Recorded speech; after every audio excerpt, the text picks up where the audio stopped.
The mop handle cracked against the first attacker's wrist with surgical precision.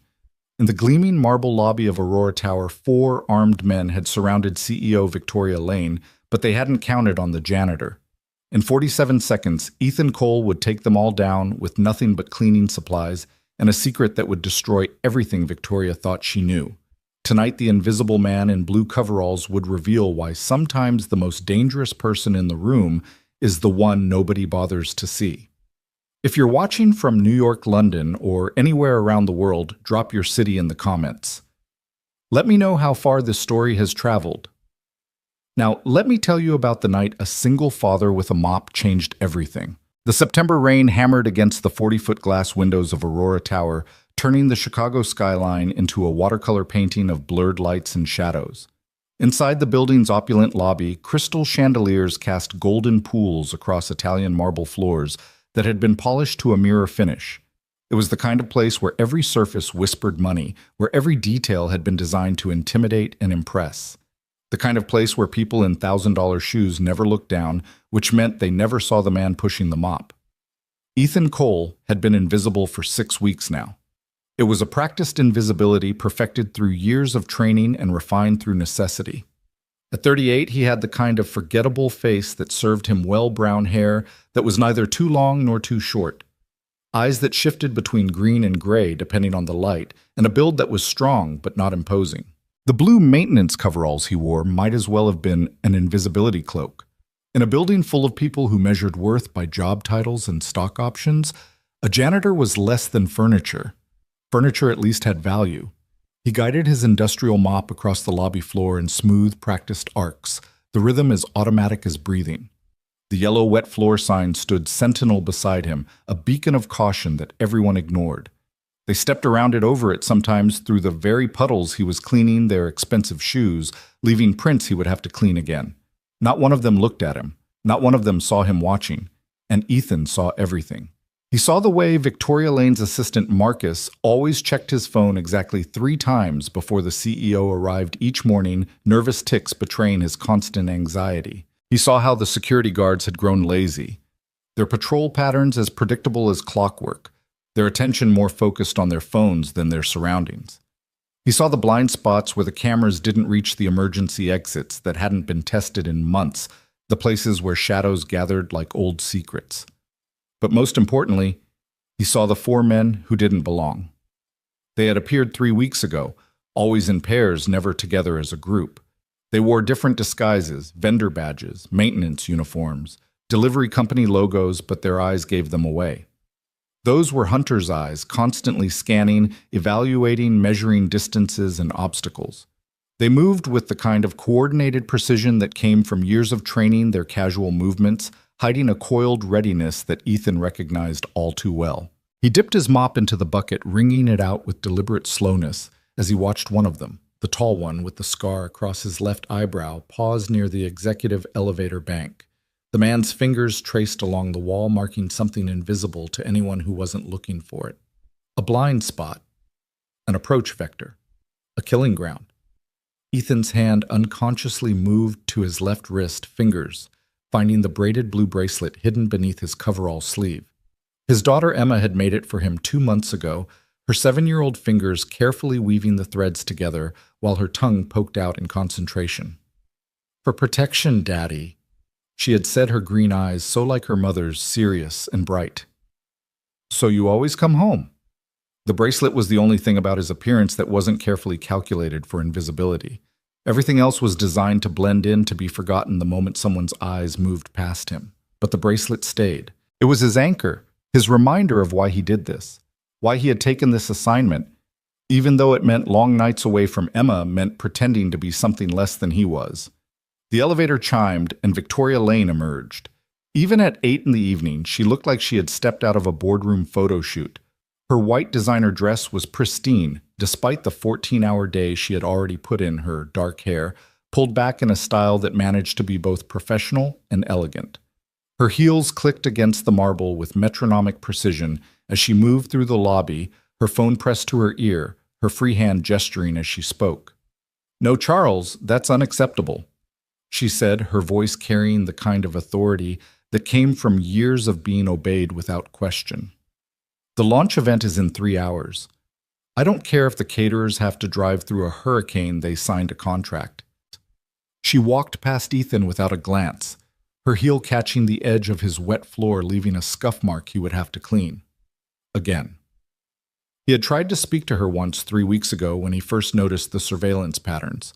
He had approached her in the parking garage trying to explain what he had seen, the danger he suspected. She had looked through him like he was made of glass. Security concerns should be directed to the appropriate department, she had said, not even slowing her stride. I'm sure they'll give your observations all the attention they deserve. The dismissal in her voice had been clear. What could a janitor possibly know about security threats? What could someone who pushed a mop for a living understand about the complex dangers facing a Fortune 500 CEO? Ethan had filed his report with building security anyway. It had been rejected within an hour. Unnecessary expense, the email had said. No credible threat identified. Now 3 weeks later, the 4 men were moving into position. The scarred one was by the elevator. Another shorter, built like a boxer with hands that had seen violence, stood near the main entrance, ostensibly checking his phone, but really watching the security desk. The third man, thin and nervous-looking, with wire-rimmed glasses that did nothing to hide his calculating eyes, had positioned himself near the emergency exit. And the fourth? Ethan's mop stopped moving. The fourth man was walking directly toward Victoria. This one was different from the others. Older, maybe 50, with silver streaking through his dark hair and a suit that actually fit properly. He moved with easy confidence, like someone who belonged here, his smile practiced and warm. He was the type who could talk his way past security, who could stand next to his target for 20 minutes without raising an alarm. He was the killer. Ethan had seen his type before in places where the sand never stopped blowing and the heat made everything shimmer like a mirage. The ones who got close, who smiled right until the moment they struck. The ones who made death personal. Miss Lane. The man's voice was cultured, carrying just a hint of an accent that Ethan couldn't quite place. European, maybe. Or someone who had worked very hard to sound like they were from everywhere and nowhere at once. I'm David Ashford from the Weinstein Group. I believe we have a mutual interest in the Arcadia acquisition. Victoria paused, her phone still pressed to her ear. She held up one finger weight and continued her conversation. Charles, I have to go. Handle it. She ended the call and turned to face the man, her expression professionally neutral. Mr. Ashford, I don't recall having a meeting scheduled. My apologies for the ambush, Ashford said, his smile widening just enough to show perfect white teeth. I'm only in town for the evening, and when I heard about your launch event, I thought I might catch you before the chaos begins. 5 minutes of your time, I think you'll find what I have to say very interesting. Ethan moved closer, his mop leaving wet trails across the marble. The other 3 men had shifted positions, creating a loose box around Victoria and Ashford. It was subtle, professional. Anyone watching would see only random people going about their business. But Ethan saw the trap closing. Victoria glanced at her watch, a Patek Philippe that cost more than most people made in a year. I really don't have time, Mr. Ashford. Perhaps you could schedule something with my assistant. I'm afraid this can't wait. Something in Ashford's tone changed, a subtle hardening that made Victoria's eyes narrow. You see, Ms. Lane, we need to discuss your company's recent expansions into certain international markets. Markets where your presence has become, shall we say, problematic. I don't know what you're talking about. Victoria's voice had gone cold, the CEO mask sliding into place. And frankly, I don't appreciate the Mumbai operation, Ashford said quietly. The one your board doesn't know about. The one that's been skimming technology from Zhao Industries. Victoria went very still. Ethan's grip tightened on his mop handle. He knew that stillness. It was the moment before violence when the body made its choice between flight and fight. But Victoria had nowhere to run. The 4 men had positioned themselves perfectly, cutting off every exit without seeming to. I think, Ashford continued, his voice still pleasant, conversational, we should continue this discussion somewhere more private. My associates have a car waiting outside. I'm not going anywhere with you. Victoria's hand moved toward her purse, toward her phone, but the boxer-built man near the entrance shook his head slightly. A warning. "Oh, but you are." Ashford's smile never wavered. "You can walk out with us now quietly, and we can resolve this like civilized people. Or we can do this the hard way, and I promise you, Miss Lane, you won't enjoy that nearly as much." The lobby had maybe 20 people in it, all focused on their phones, their conversations, their own concerns. The security desk was 50 feet away, but the guard was watching a basketball game on his tablet, earbuds in. The whole thing would be over before anyone noticed something was wrong, unless someone intervened. Ethan pushed his mop bucket forward, the wheels squeaking against the marble. The sound cut through the tension like a knife through silk. All 5 of them, Victoria and the 4 men, turned to look at him. "Sorry," Ethan said, his voice pitched to carry just the right note of oblivious incompetence. "Need to clean up a spill over here. Someone dropped their coffee." He pushed the bucket between Victoria and Ashford, forcing the older man to step back. The yellow wet floor sign followed, placed with strategic precision right where the scarred man would have to move to maintain his position. "Excuse me," Victoria said, her voice sharp with irritation, and something else. Hope, maybe, or at least the recognition of an opportunity. "I need to—" "Ma'am, watch your step," Ethan said, moving his mop in wide arcs that forced everyone to shift positions, breaking up their carefully orchestrated formation. "Floor's real slippery. Wouldn't want anyone to fall." The thin man with glasses started moving closer, his hand reaching inside his jacket. Ethan pretended not to notice, but his weight shifted subtly, his grip on the mop handle adjusting. 20 pounds of industrial-grade wood and metal perfectly balanced. People always underestimated a mop. They thought of it as a cleaning tool, nothing more. They didn't think about the physics of it, the leverage, the reach, the solid weight of the handle. "You need to move along," Ashford said, his cultured voice developing an edge. "This is a private conversation." "Oh, sure, Ethan said, still playing the bumbling janitor. "Just let me get this spot right here." He swung the mop in a wide arc, sending a spray of soapy water across the boxer's expensive shoes. The man cursed, stepping back instinctively, his hand moving to his hip where a gun would be. "Watch it, you idiot," the boxer snarled. "So sorry, sir, so sorry." Ethan's voice was apologetic, but his eyes had gone cold, calculating distances and angles. 4 targets. Victoria caught in the middle. 20 civilians who would panic at the first sign of real violence. Security guards still oblivious. Cameras recording everything but help at least 3 minutes away, even if someone called now. 3 minutes was a lifetime in a fight. "Last warning," Ashford said, and now all pretense of civility was gone. "Walk away. Now." Ethan straightened slowly, his hands still on the mop handle. He looked at Ashford, then at Victoria, who was watching him with a mixture of confusion and growing alarm. She didn't recognize him as anything more than the janitor who cleaned her office, the invisible man she passed in the halls without seeing. But she was about to learn that sometimes the most dangerous person in the room is the one nobody bothers to notice.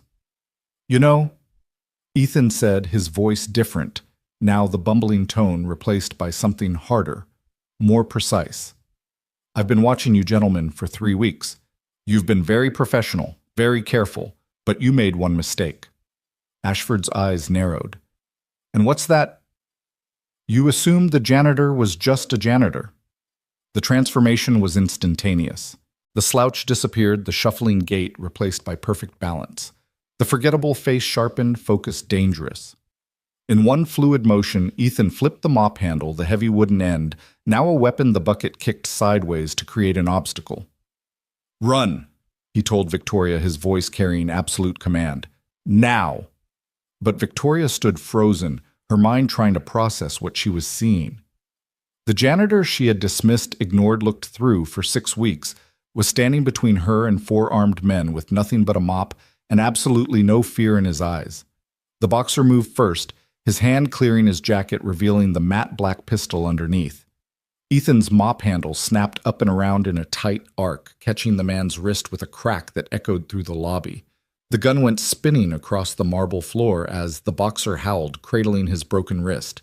The thin man with glasses was already moving, pulling a knife that caught the chandelier light. Ethan pivoted, using the mop's reach advantage, the wet strings wrapping around the man's ankle. A sharp pull sent him crashing to the floor, his glasses skittering away, the knife clattering out of reach. The scarred man came from the left, fast and low, trained in combat. Ethan met him with the bucket swinging it like a medieval flail. The impact sent soapy water exploding everywhere, but more importantly, it sent the scarred man stumbling backward, temporarily blinded. All of this had taken less than 5 seconds. People were starting to notice now. Someone screamed. Phones came out recording everything. The security guard finally looked up from his game, his mouth falling open in shock. Ashford hadn't moved. He stood perfectly still, watching Ethan with the kind of assessment that came from years of violence. His hand was inside his jacket, but he hadn't drawn his weapon yet. "Interesting," he said. "You're not really a janitor, are you?" "I'm exactly what I appear to be," Ethan replied, keeping the mop handle between them like a staff. "A man doing his job." "And what job would that be?" "Right now, making sure you don't leave this building with Ms. Lane." The boxer was getting back to his feet, his left hand reaching for a backup weapon. The thin man was crawling toward his knife. The scarred one was wiping soap from his eyes, murder in his expression. "You're outnumbered," Ashford observed, "and that mop won't stop bullets." "No," Ethan agreed, "but it doesn't have to." He smiled, then the kind of smile that had made hardened soldiers step back in places where the rules were written in blood. "You see, Mr. Ashford, you're not the only one who's been planning this. The difference is I've been planning for longer and I've got something you don't." "And what's that?" Ethan's hand found the blue bracelet on his wrist, his daughter's protection charm, and his smile widened. "I've got absolutely nothing to lose except her." He nodded toward Victoria, who was still standing frozen, her white dress a beacon in the chaos. "So here's what's going to happen. You and your men are going to walk out of here, now. Or I'm going to show everyone in this lobby and everyone watching on their phones exactly what a man with a mop can do when he stops pretending to be invisible." The lobby had gone silent, except for the whisper of phones, recording the distant sound of sirens that someone had finally called and the drip of soapy water on marble. Ashford studied him for a long moment. Then he laughed low and appreciative. "You know what, I almost believe you could do it. Take down 4 armed men with nothing but cleaning supplies. It would be something to see. Try me." The tension stretched between them like a wire about to snap. The boxer's hand was on his backup gun. The thin man had his fingers on the knife. The scarred one had cleared his eyes and was reaching for something in his ankle holster. And Ethan stood in the middle of them all, a janitor with a mop protecting a CEO who didn't even know his name. 60 seconds, Ashford said suddenly. "That's how long before the police arrive. 60 seconds to finish this and disappear. We could do it. Kill you, take her, be gone before anyone processes what happened. You could try. Or," Ashford continued, "we could walk away. Postpone this conversation for another time, another place, when you're not around to interfere. I'll always be around. Will you?" Ashford's smile was cold. "Do you think she'll keep you close after this? Do you think Victoria Lane will want a janitor as her bodyguard? You'll go back to being invisible and we'll wait. We're very patient men." Ethan said nothing, but his grip on the mop handle tightened. "Tell me something," Ashford said. "What makes her worth it? What makes Victoria Lane worth risking your life when she doesn't even see you?" It was a good question. One Ethan had asked himself every day for 6 weeks, every time she walked past without acknowledgement, every time she dismissed his concerns, every time she treated him like he was part of the building itself, no more worthy of notice than a light fixture or a doorknob. "It's not about her," Ethan said finally. "It's about doing the job." "Just the job?" Ashford seemed genuinely curious. "Nothing more." Ethan thought about Emma asleep at home with the babysitter, trusting that Daddy would come home safe.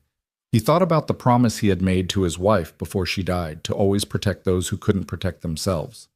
He thought about all the invisible people in the building, the other janitors, the security guards, the maintenance workers who would be caught in the crossfire if violence erupted here. "Someone has to stand between the wolves and the sheep," he said. "Might as well be the janitor." The sirens were getting closer. 30 seconds, maybe less. Ashford made his decision. He raised his hand, a clear signal to his men. The boxer reluctantly released his weapon. The thin man left his knife on the floor. The scarred one stood down, though his eyes promised this wasn't over. "Another time, then," Ashford said. He looked at Victoria, who had finally found her voice. "Who are you people?" she demanded. "What do you want?" "Ask your janitor," Ashford replied. "He seems to know more than you think." They walked out in perfect formation, professional to the end. They didn't run, didn't panic. They simply melted into the Chicago night as the first police cruiser screeched to a halt outside. Ethan lowered the mop handle, his body suddenly feeling the weight of the confrontation. His hands were steady. They always were in moments like this, but inside the adrenaline was crashing through him like a tide. Victoria turned to him, her face a mixture of shock, confusion, and something that might have been the beginning of respect. "You're not really a janitor," she said. It wasn't a question. "I really am," Ethan replied, bending to pick up his bucket. "I just happen to be good at other things, too." "Who are you?" He looked at her, this woman who had ignored him for 6 weeks, who had dismissed his warnings, who had nearly paid the ultimate price for her arrogance. He could tell her the truth now. Show her the badge in his pocket, explain the investigation, reveal why he was really here. But the police were flooding in shouts and questions filling the air. Witnesses were pointing, explaining their versions of events already diverging from reality. And somewhere in the chaos, Ethan saw his supervisor from the cleaning company, his face a mask of confusion and concern. "I'm nobody," Ethan said, turning away. "Just the guy who cleans up messes." He started walking toward the supply closet, leaving Victoria standing in the middle of the lobby with soap suds at her feet and questions on her lips. But before he could disappear into the invisibility he had cultivated so carefully, her hand caught his arm. "Wait," she said. "I need to know." "No." Ethan interrupted, gently but firmly removing her hand. "You need to talk to the police. You need to figure out who those men really were and why they wanted you. You need to increase your security. Real security, not the joke you have now. But you saved my life. I did my job. Cleaning floors. Protecting people who can't protect themselves." She stared at him. And for the first time in 6 weeks, she actually saw him. Not just the uniform, not just the mop, but the man underneath. The intelligence in his eyes, the trained readiness in his stance, the careful way he positioned himself to watch every entrance, even now. "What's your name?" she asked. "Ethan," he said after a pause. "Ethan Cole." "Thank you, Ethan Cole." He nodded, then looked past her to where the police were setting up a perimeter, taking statements, trying to make sense of what had happened. His handler would want a report. The investigation was blown. There was no way he could maintain his cover after this. 6 weeks of careful work destroyed in 47 seconds of necessary violence. But Victoria Lane was alive, and 4 dangerous men had been exposed. Sometimes that had to be enough. "Ms. Lane," a police detective was calling, "we need to speak with you." She looked back at Ethan, but he was already moving away, slipping back into the role of the invisible janitor. By the time she turned back to look for him again, he had vanished into the labyrinth of service corridors and supply rooms that the important people never saw. In the supply closet, Ethan finally allowed himself a moment to breathe. His hands were shaking now, delayed reaction, the price of forcing calm during chaos. He pulled out his phone, knowing he needed to call this in, needed to report the blown cover and the attempted kidnapping. But first he looked at the blue bracelet on his wrist, Emma's protection charm, and allowed himself a small smile. "Still coming home, baby girl," he whispered. "Still coming home." The phone rang twice before a familiar voice answered. "Control." "This is Shepard," Ethan said, using his operational code name. "Cover's blown. Had to intervene." There was a pause. "Casualties?" "None. 4 hostiles exposed and withdrew. Target is secure." "Local law enforcement?" "On scene. They'll have questions." Another pause, longer this time. "You were supposed to observe and document Shepard, not engage. They were going to take her. That wasn't your call to make." Ethan's jaw tightened. "With respect, sir, it was exactly my call to make. That's why you put me here." A sigh crackled through the phone. "We'll send extraction in 6 hours. Maintain cover until then if possible." "Understood." "And Shepard, good work." The line went dead. Ethan tucked the phone away and looked at himself in the cracked mirror above the utility sink. 6 weeks of being invisible, of documenting every security breach, every suspicious activity, every sign of internal corruption at Aurora Corporation. He had enough evidence to bring down half the board of directors, to expose a network of corporate espionage that reached into 3 continents. But tonight, none of that mattered as much as the simple fact that Victoria Lane was alive. He picked up his mop and bucket, checking them for damage. The handle had a small crack where it had connected with the boxer's wrist, but it would hold. The bucket was dented but functional. Tools of the trade unremarkable and overlooked but effective in the right hands. Outside the supply closet, he could hear the chaos continuing. Police radios crackling, witnesses being interviewed, theories being formed that would probably be nowhere near the truth. By morning, there would be a dozen different versions of what happened, each one more elaborate than the last. But Ethan knew the truth. 4 men had come for Victoria Lane, and a janitor had stopped them with nothing but a mop and the element of surprise. He thought about Ashford's question, what makes her worth it? The answer wasn't complicated. It wasn't about Victoria Lane specifically. It was about the principle of the thing. The strong shouldn't be allowed to prey on the weak just because they can. Those with power shouldn't be permitted to destroy those without it simply because it's convenient. Someone had to stand in the gap, even if that someone was just a janitor with a troubled past and a talent for violence. His phone buzzed. A text from an unknown number, but Ethan recognized the routing signature. Ashford. This isn't over. She has something we need. Stay out of our way, or next time we won't be so civilized. Ethan deleted the message without replying. Let them come. He had 6 hours before extraction, 6 hours to make sure Victoria Lane understood the danger she was in, 6 hours to prepare her for what was coming. He stepped out of the supply closet and immediately encountered chaos. The lobby was swarming with police, the elegant space transformed into a crime scene. Yellow tape cordoned off the area where the confrontation had occurred. Crime scene technicians were photographing everything marking the position of the weapons that had been dropped, the soap spills that had become evidence. Through it all, Victoria stood like an island of composure in her white dress, talking to what looked like a senior detective. But Ethan could see the tremor in her hands, the way she kept touching her throat, the classic signs of delayed shock. He started mopping again, working his way gradually closer, just another part of the background noise.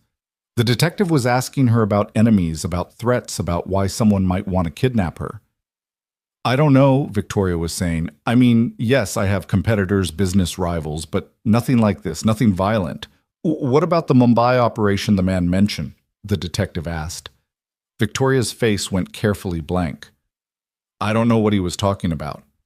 It was a lie, and not a particularly good one. The detective knew it too, Ethan could tell, but he also knew he wouldn't push.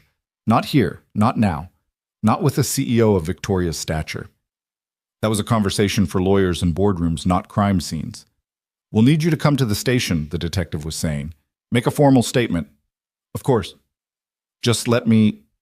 Victoria turned and saw Ethan mopping steadily closer. Something flickered in her eyes. Detective, I need a moment with my employee. The detective followed her gaze, saw Ethan in his janitor's uniform, and immediately dismissed him as unimportant. Make it quick. We need to get you somewhere secure. Victoria walked over her heels, clicking on the marble with less certainty than before. She stopped just outside the reach of his mop, as if uncertain how to bridge the gap between their worlds. They'll come back, Ethan said quietly, not looking at her, continuing to mop.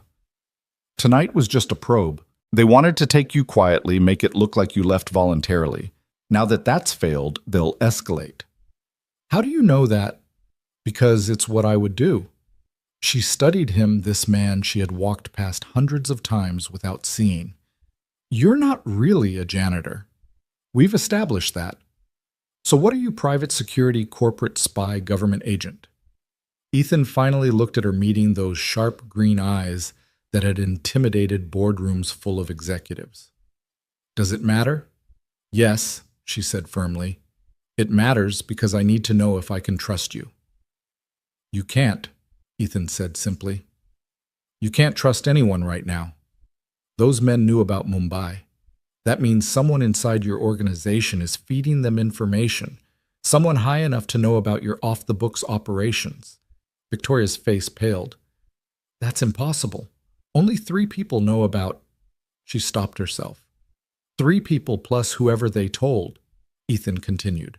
Plus their assistants who might have overheard something, plus the IT people who maintain the secret servers, plus the accounting team that hides the money transfers.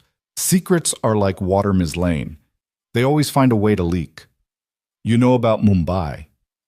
I know about a lot of things, including the fact that you're about to make a very stupid mistake. What mistake? You're about to go to the police station, make a statement that minimizes what happened here, then go home to your penthouse and pretend everything is fine. You'll increase your security, but you'll use the same company you've always used, the one that's already been compromised. You'll continue your normal routine because you don't want to show weakness. And within a week, you'll be dead.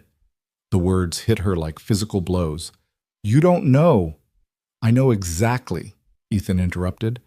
I know because I've seen this pattern before. Powerful person gets threatened. Powerful person refuses to change their routine. Powerful person ends up in a body bag.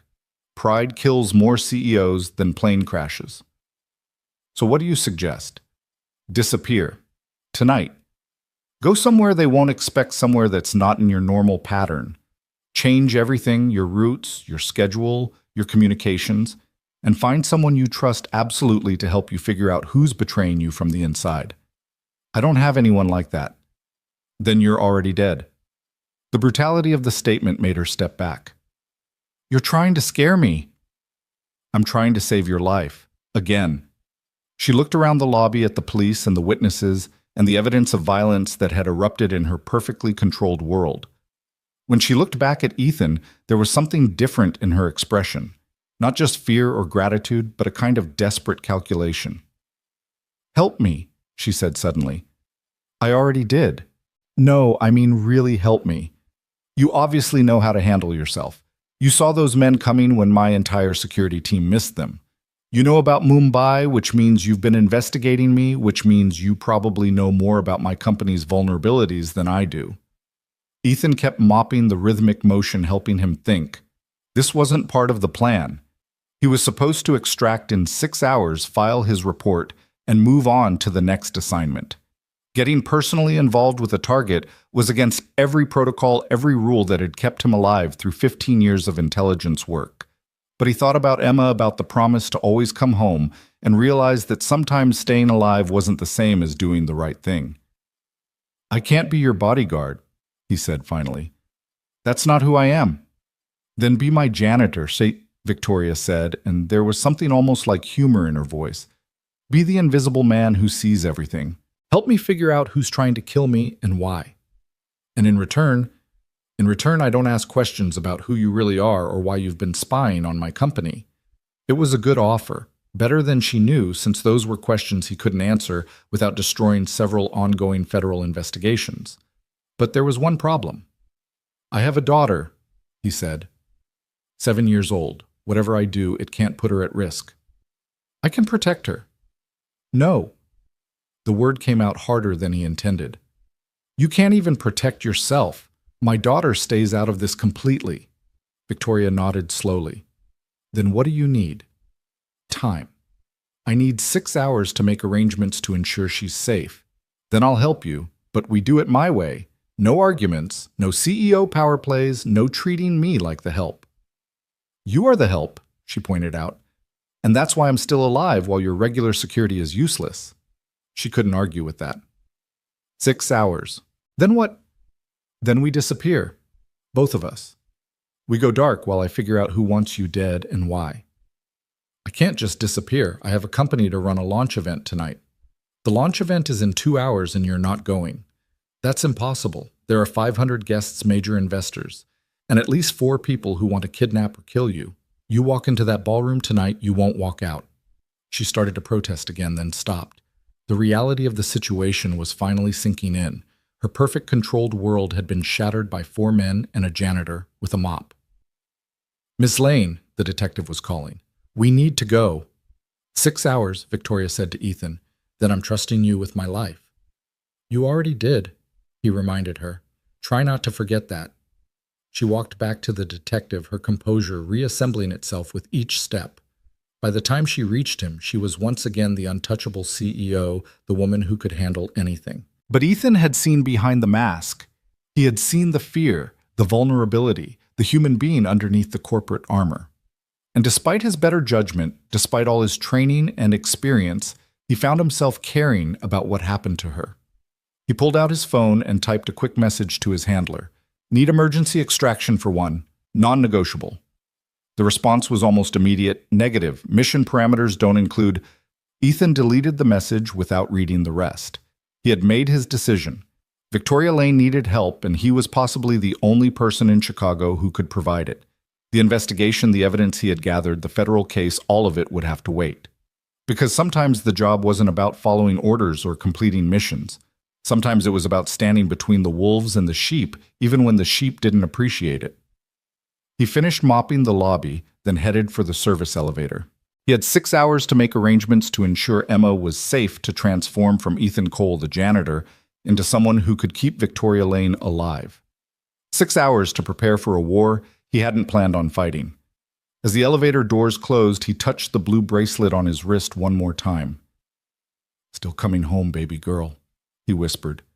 "Just might take a little longer than expected." The service elevator descended into the underground parking garage with a mechanical groan that echoed through the shaft. Ethan checked his watch, 5 hours and 43 minutes, until he had promised to return. The federal handlers would be furious when they realized he'd gone off book, but that was tomorrow's problem. Tonight's problem was keeping Victoria Lane alive long enough to figure out who wanted her dead.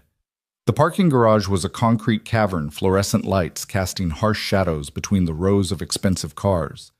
Ethan's vehicle was parked in the far corner away from the security cameras, a habit that had saved his life more than once. It wasn't much to look at a 10-year-old Honda Civic with rust spots and a dented bumper, the kind of car that was invisible in traffic. But under the hood, it had been modified with an engine that could outrun most police cruisers, and the trunk held equipment that would make a SWAT team envious. He was halfway to the car when he heard footsteps behind him. Not the click of heels or the shuffle of tired workers heading home, but the deliberate placement of someone trying to move quietly. Ethan didn't turn around, didn't change his pace. He simply shifted the mop handle in his grip and listened. 2 sets of footsteps. Moving in coordination. Professional. "Mr. Cole," a woman's voice called out. Not Victoria. Someone younger, with a slight accent he couldn't quite place. "We need to talk." Ethan stopped but didn't turn. "The building's closed for the night. Police orders." "We're not here about the building." Now he turned slowly, keeping his hands visible but ready. 2 people stood 20 feet away, carefully positioned to cut off his escape routes. The woman was Asian, maybe 30, wearing a designer suit that didn't quite hide the weapon under her left arm. The man beside her was older Caucasian, built like a boxer gone to seed, but still dangerous. "Let me guess," Ethan said. "You're not really here about the janitor job opening." The woman smiled, but it didn't reach her eyes. "My name is Chen. This is Morrison. We represent certain interests that are concerned about tonight's events." "Certain interests? That's beautifully vague." "We know who you are, Mr. Cole, or should I say Agent Shepard." Ethan's expression didn't change, but internally alarms were screaming. His federal cover was blown. These people had sources inside the government, which meant this was bigger than a simple kidnapping attempt. "I think you have me confused with someone else," he said. "I'm just a janitor." "A janitor who took down 4 trained operatives with a mop." Morrison spoke for the first time, his voice gravely damaged. "A janitor who's been documenting every aspect of Aurora Corporation's operations for 6 weeks. A janitor whose daughter is currently at 4257 North Lakewood Avenue with a babysitter named Rosa Martinez." The mention of Emma hit Ethan like a physical blow, but he kept his face neutral. They knew about his daughter. They knew where she was. The game had just changed completely. "What do you want?" he asked, dropping all pretense. "We want Victoria Lane," Chen said simply. "She has something that belongs to our employers, something she stole from the Mumbai operation." "I don't know anything about that." "Of course not. But you're going to help her disappear in approximately 5.5 hours. When you do, you're going to bring her to us instead." "And if I refuse?" Morrison pulled out his phone, showed Ethan a live video feed. Emma was in her bedroom reading a book, completely unaware of the camera watching her. Rosa was in the kitchen making what looked like hot chocolate. "Cute kid," Morrison said. "Be a shame if something happened to her." The rage that flooded through Ethan was ice cold, the kind that had made him legendary in certain circles. But he couldn't afford rage right now. Emma's safety was all that mattered. "If you touch her, we won't have to," Chen interrupted, "because you're going to do exactly what we say. You're going to deliver Victoria Lane to us, and then you and your daughter are going to disappear. New identities, new life, far away from here. We'll even throw in enough money to make it comfortable." "How do I know you'll keep your word?" "You don't. But what choice do you have?" It was a good question. Ethan ran through the options in his mind. He could kill them both right now. He was confident he could do it even with just the mop handle. But that wouldn't stop whoever was watching Emma. He could try to play along, buy time, to figure out their organization. Or he could do what they asked and hope they kept their word. None of the options were good. "I need proof she has what you're looking for," he said finally. "I'm not delivering an innocent woman to her death." "She's hardly innocent," Chen said. "The technology she stole from Mumbai has resulted in 12 deaths so far. Industrial accidents, they called them. But we know better." "What technology?" "That's not your concern. Your concern is your daughter." Ethan's phone buzzed. A text from Rosa. "Emma's asking when you'll be home. Should I put her to bed?" The normalcy of it, the everyday concern of a babysitter, made the situation even more surreal. His little girl was waiting for him, trusting him to come home, while strangers watched her through hidden cameras. 5 hours, he said. "I need 5 hours to set things up." "You have 3, Chen countered. "And Mr. Cole." "Don't try to be clever. We have people everywhere. The moment you deviate from the plan, the moment you try to warn anyone, your daughter pays the price." They walked away, leaving Ethan standing alone in the parking garage with his mop and his rage. He waited until he heard their car leave, then pulled out his phone. Not his regular phone, that was certainly compromised. This was a burner he kept for emergencies, one that even his federal handlers didn't know about. He dialed a number from memory. It rang once. "Yeah?" The voice was rough, tired, suspicious. "Marcus, it's Shepard." There was a pause. "Jesus Christ, Ethan. That's a name I haven't heard in 3 years. Thought you were dead." "Might be soon. I need an extraction. My daughter. Tonight." "What kind of trouble are you in?" "The kind that watches little girls through bedroom cameras." Marcus cursed creatively in 3 languages. "How many bodies?" "None yet, but that might change." "Give me the address." Ethan rattled off his home address, then added, "There's a babysitter, Rosa Martinez. She's innocent, but they might have leverage on her too." "I'll handle it. Where do you want the package delivered?" "Safe House 7. You remember it? That shithole in Wisconsin?" "Yeah, I remember. You sure it's still secure?" "It better be. I paid for 10 years in advance." "This is going to cost you." "I know." "I don't mean money, Ethan. You're calling in your last marker. After this, we're even. You understand?" "I understand. 2 hours. I'll have her there in 2 hours." The line went dead. Ethan stood in the parking garage for another moment, calculating odds and angles. Marcus was good, former Delta Force turned private contractor. If anyone could extract Emma without triggering Chen's watchers, it was him. But it was still a risk. Everything was a risk now. He got in his car and drove back to his apartment, taking a deliberately obvious route. Let them watch. Let them think he was complying. He parked in his usual spot and walked up to his unit like nothing was wrong, even waving to Mrs. Patterson from 3B, who was walking her ancient poodle. Inside, Rosa looked up from the kitchen table where she was doing homework. "Mr. Cole, I wasn't expecting you for hours." "Got off early, what?" he said, forcing a smile. "How's Emma?" "Perfect angel as always. She finished her homework, ate all her dinner, and she's in her room reading. Although," Rosa frowned slightly, "she seemed worried about something, kept asking if you were okay." Kids always knew. They could sense when something was wrong, even when adults tried to hide it.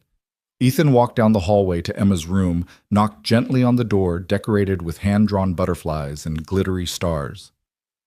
"Daddy?" Her voice was small, uncertain. He opened the door to find her sitting on her bed, surrounded by stuffed animals and books. She was wearing her favorite pajamas, the ones with rockets and planets, and her dark hair was pulled back in the braids Rosa had done for her. "Hey, baby girl." She launched herself at him, arms wrapping around his waist with desperate strength. "I was worried." "Why were you worried?" "I don't know, just felt funny, like when Mommy was sick." Ethan's heart broke a little. Sarah had been gone for 2 years now, taken by cancer that moved faster than any enemy he'd ever faced. Emma had been 5, old enough to remember, young enough that the memories were starting to fade. "Everything's okay," he lied, holding her tight. "But hey, you know what? You're going to go on an adventure tonight." She pulled back, looking up at him with those green eyes that were so like her mother's. "An adventure. Remember Uncle Marcus? He's going to take you to the special cabin, the one with the lake, the one where we went fishing. That's the one. You're going to stay there for a few days, like camping. But what about school? It's a special holiday, just for you." She studied his face with that intense focus children had when they knew adults weren't telling them everything. "Are you coming too?" "I'll be there soon. I just have to finish some work first."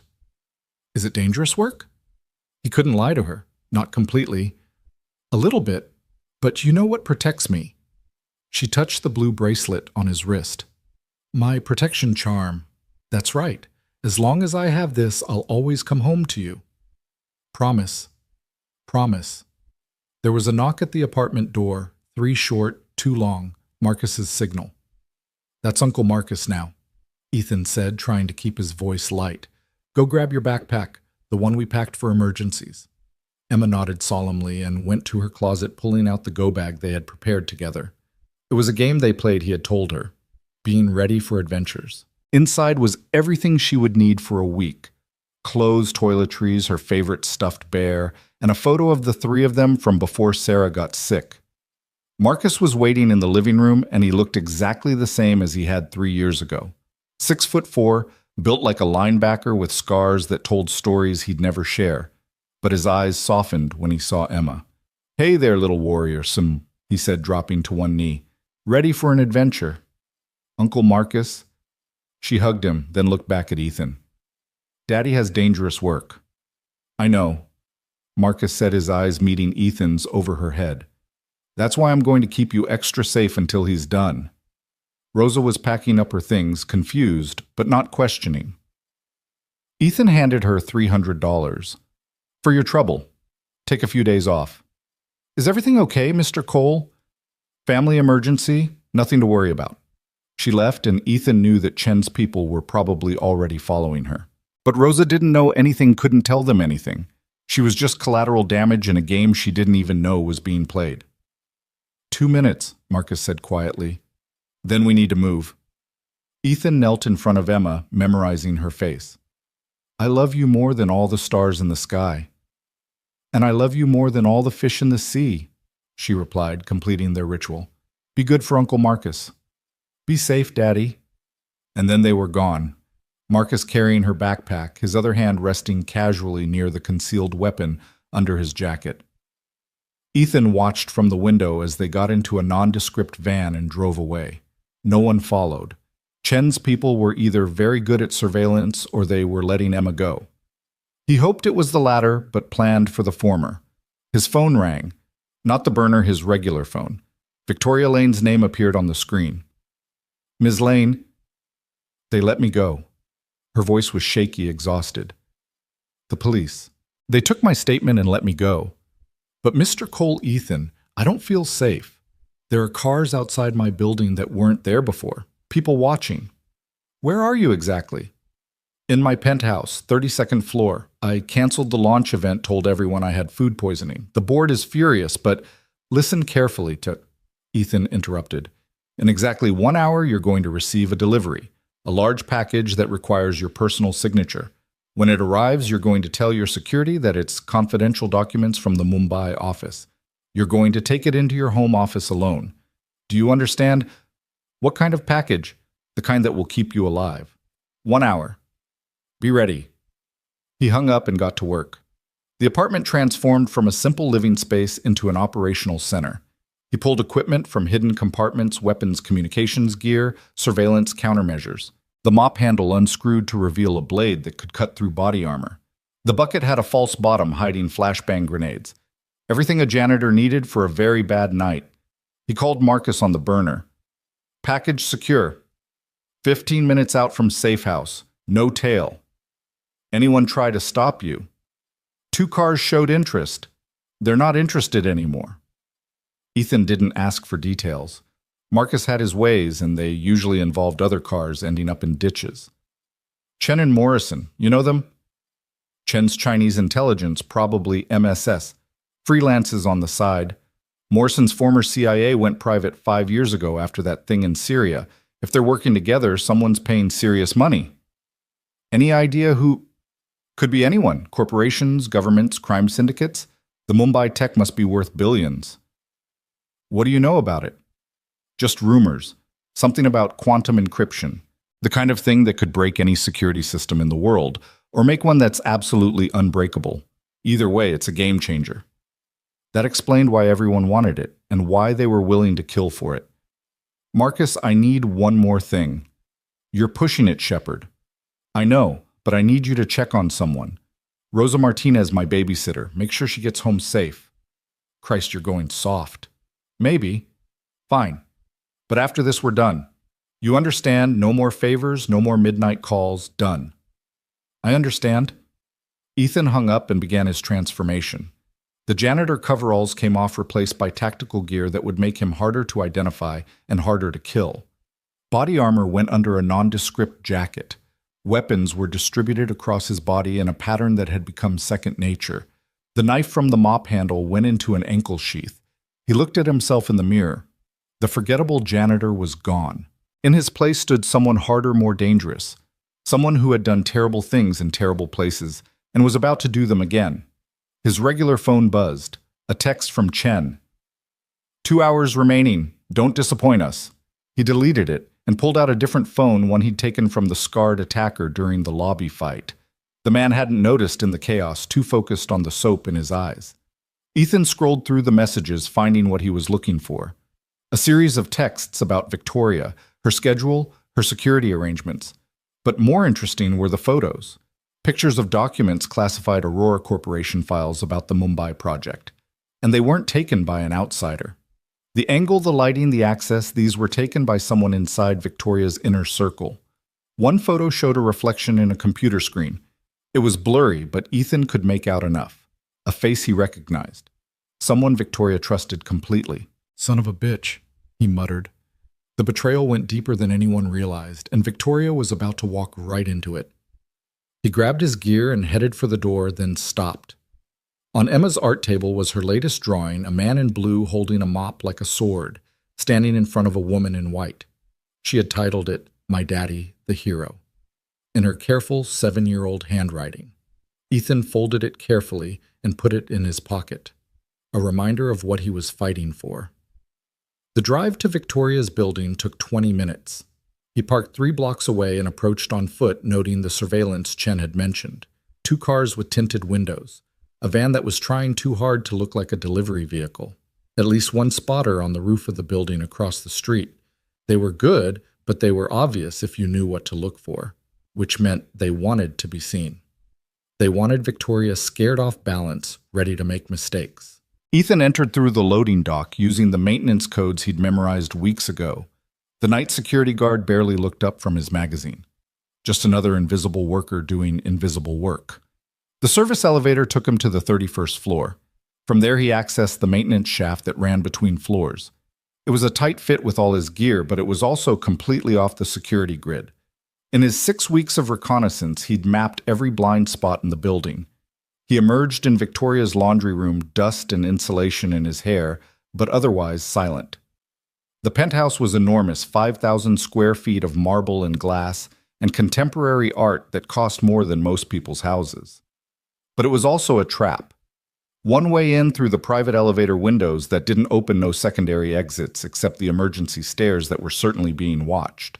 Victoria was in her office staring at her computer screen. She changed out of the white dress into jeans and a sweater, looking more human than he'd ever seen her.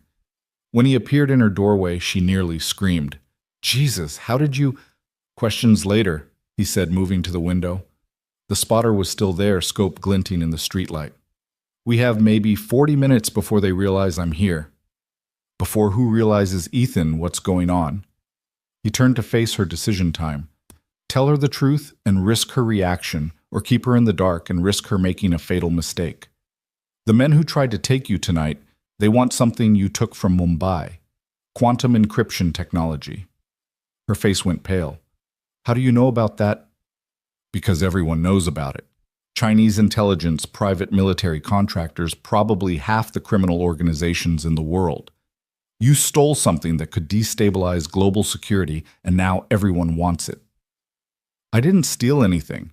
It was developed by my company, using research taken from a Chinese laboratory, research that was itself stolen from an American defense contractor, who probably stole it from the Russians. That's how this game works, Ms. Lane. There's no clean ownership, just whoever has it last.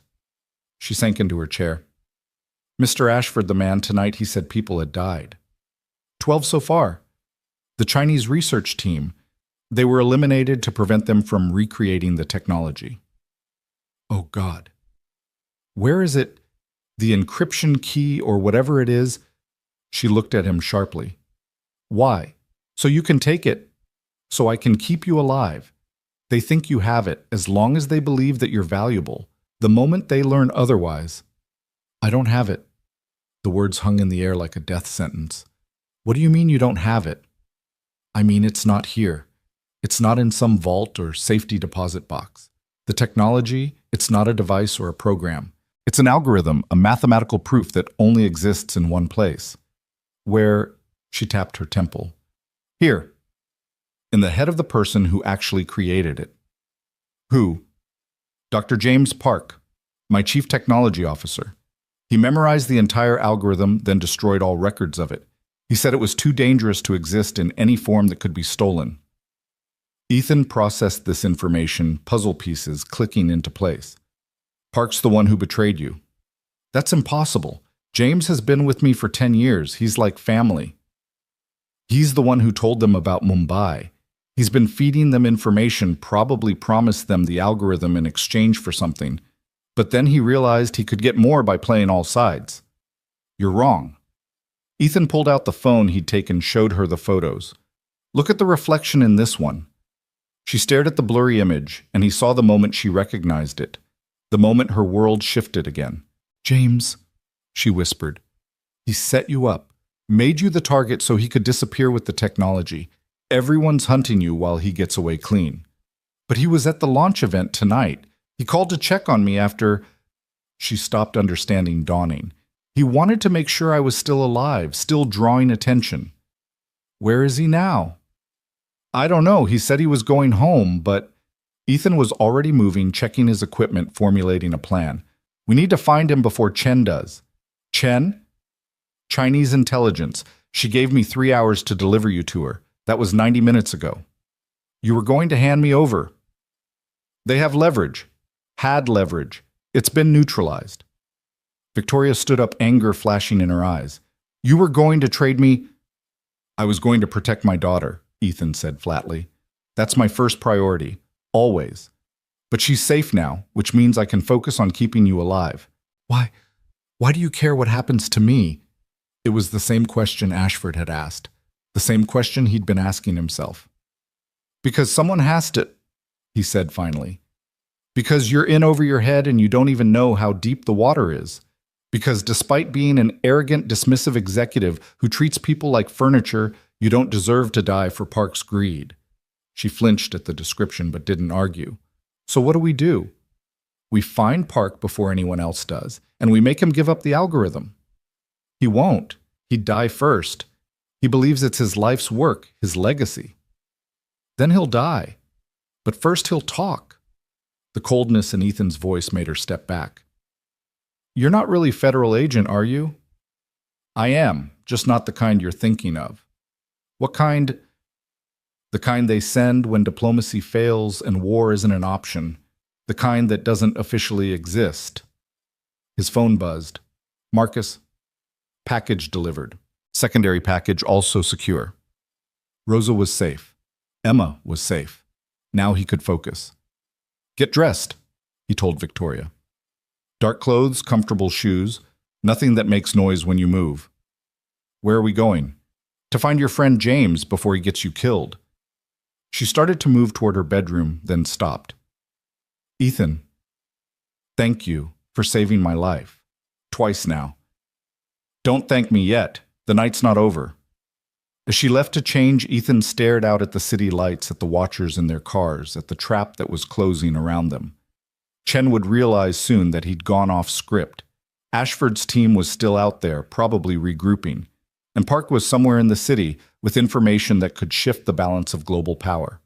He touched Emma's drawing in his pocket, feeling the carefully folded paper. Then he pulled out his phone and typed a message to Chen. Change of plans. If you want the technology, meet me at the Millennium Park Pavilion in 1 hour. Come alone. The response was immediate. If this is a trick, your daughter dies. My daughter's beyond your reach, but Park isn't. 1 hour, or I give him to Ashford. He didn't wait for a response. The game had changed. He wasn't playing defense anymore. Victoria returned wearing black jeans and a dark jacket, her hair pulled back, looking nothing like the CEO who commanded boardrooms. She looked younger, vulnerable, human. How do we get out? She asked. They're watching all the exits. Ethan smiled the kind of smile that would have worried anyone who knew his history. We don't go out. We go up. Up? You have a helicopter pad on your roof. I don't have a helicopter. No, but your neighbor does. Mr. Yamamoto, the Japanese consul. He keeps a Bell 407 up there for emergencies. That's theft. That's survival. Can you fly it? What? No, of course not. Then it's a good thing I can. She stared at him. How many things are you good at exactly? You don't want to know. He led her to the stairs, bypassing the elevator that would announce their movement.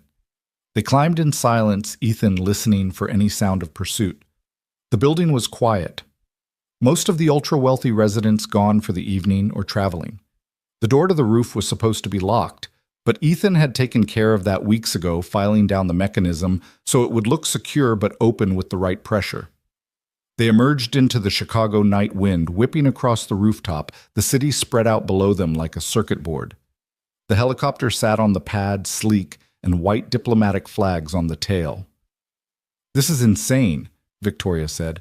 This is Tuesday, Ethan replied, already moving toward the aircraft.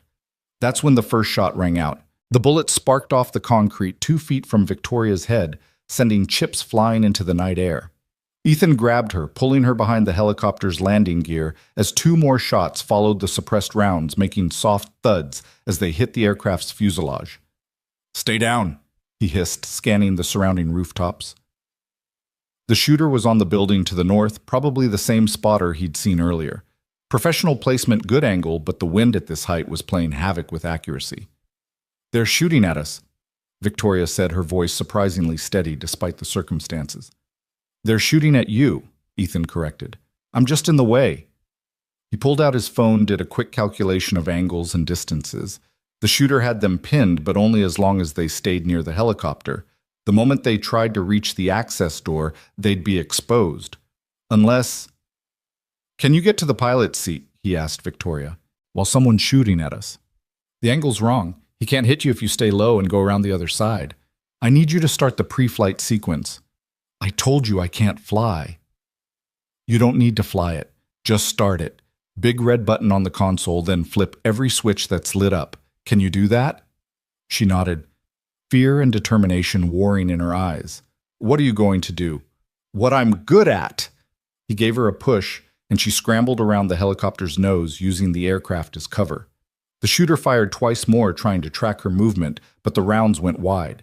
Ethan counted the seconds, measuring the shooter's rhythm. Most snipers followed patterns, especially under pressure. This one was firing every 3 to 4 seconds, taking time to readjust for wind. The helicopter's engine began to whine rotors, starting their slow initial rotation.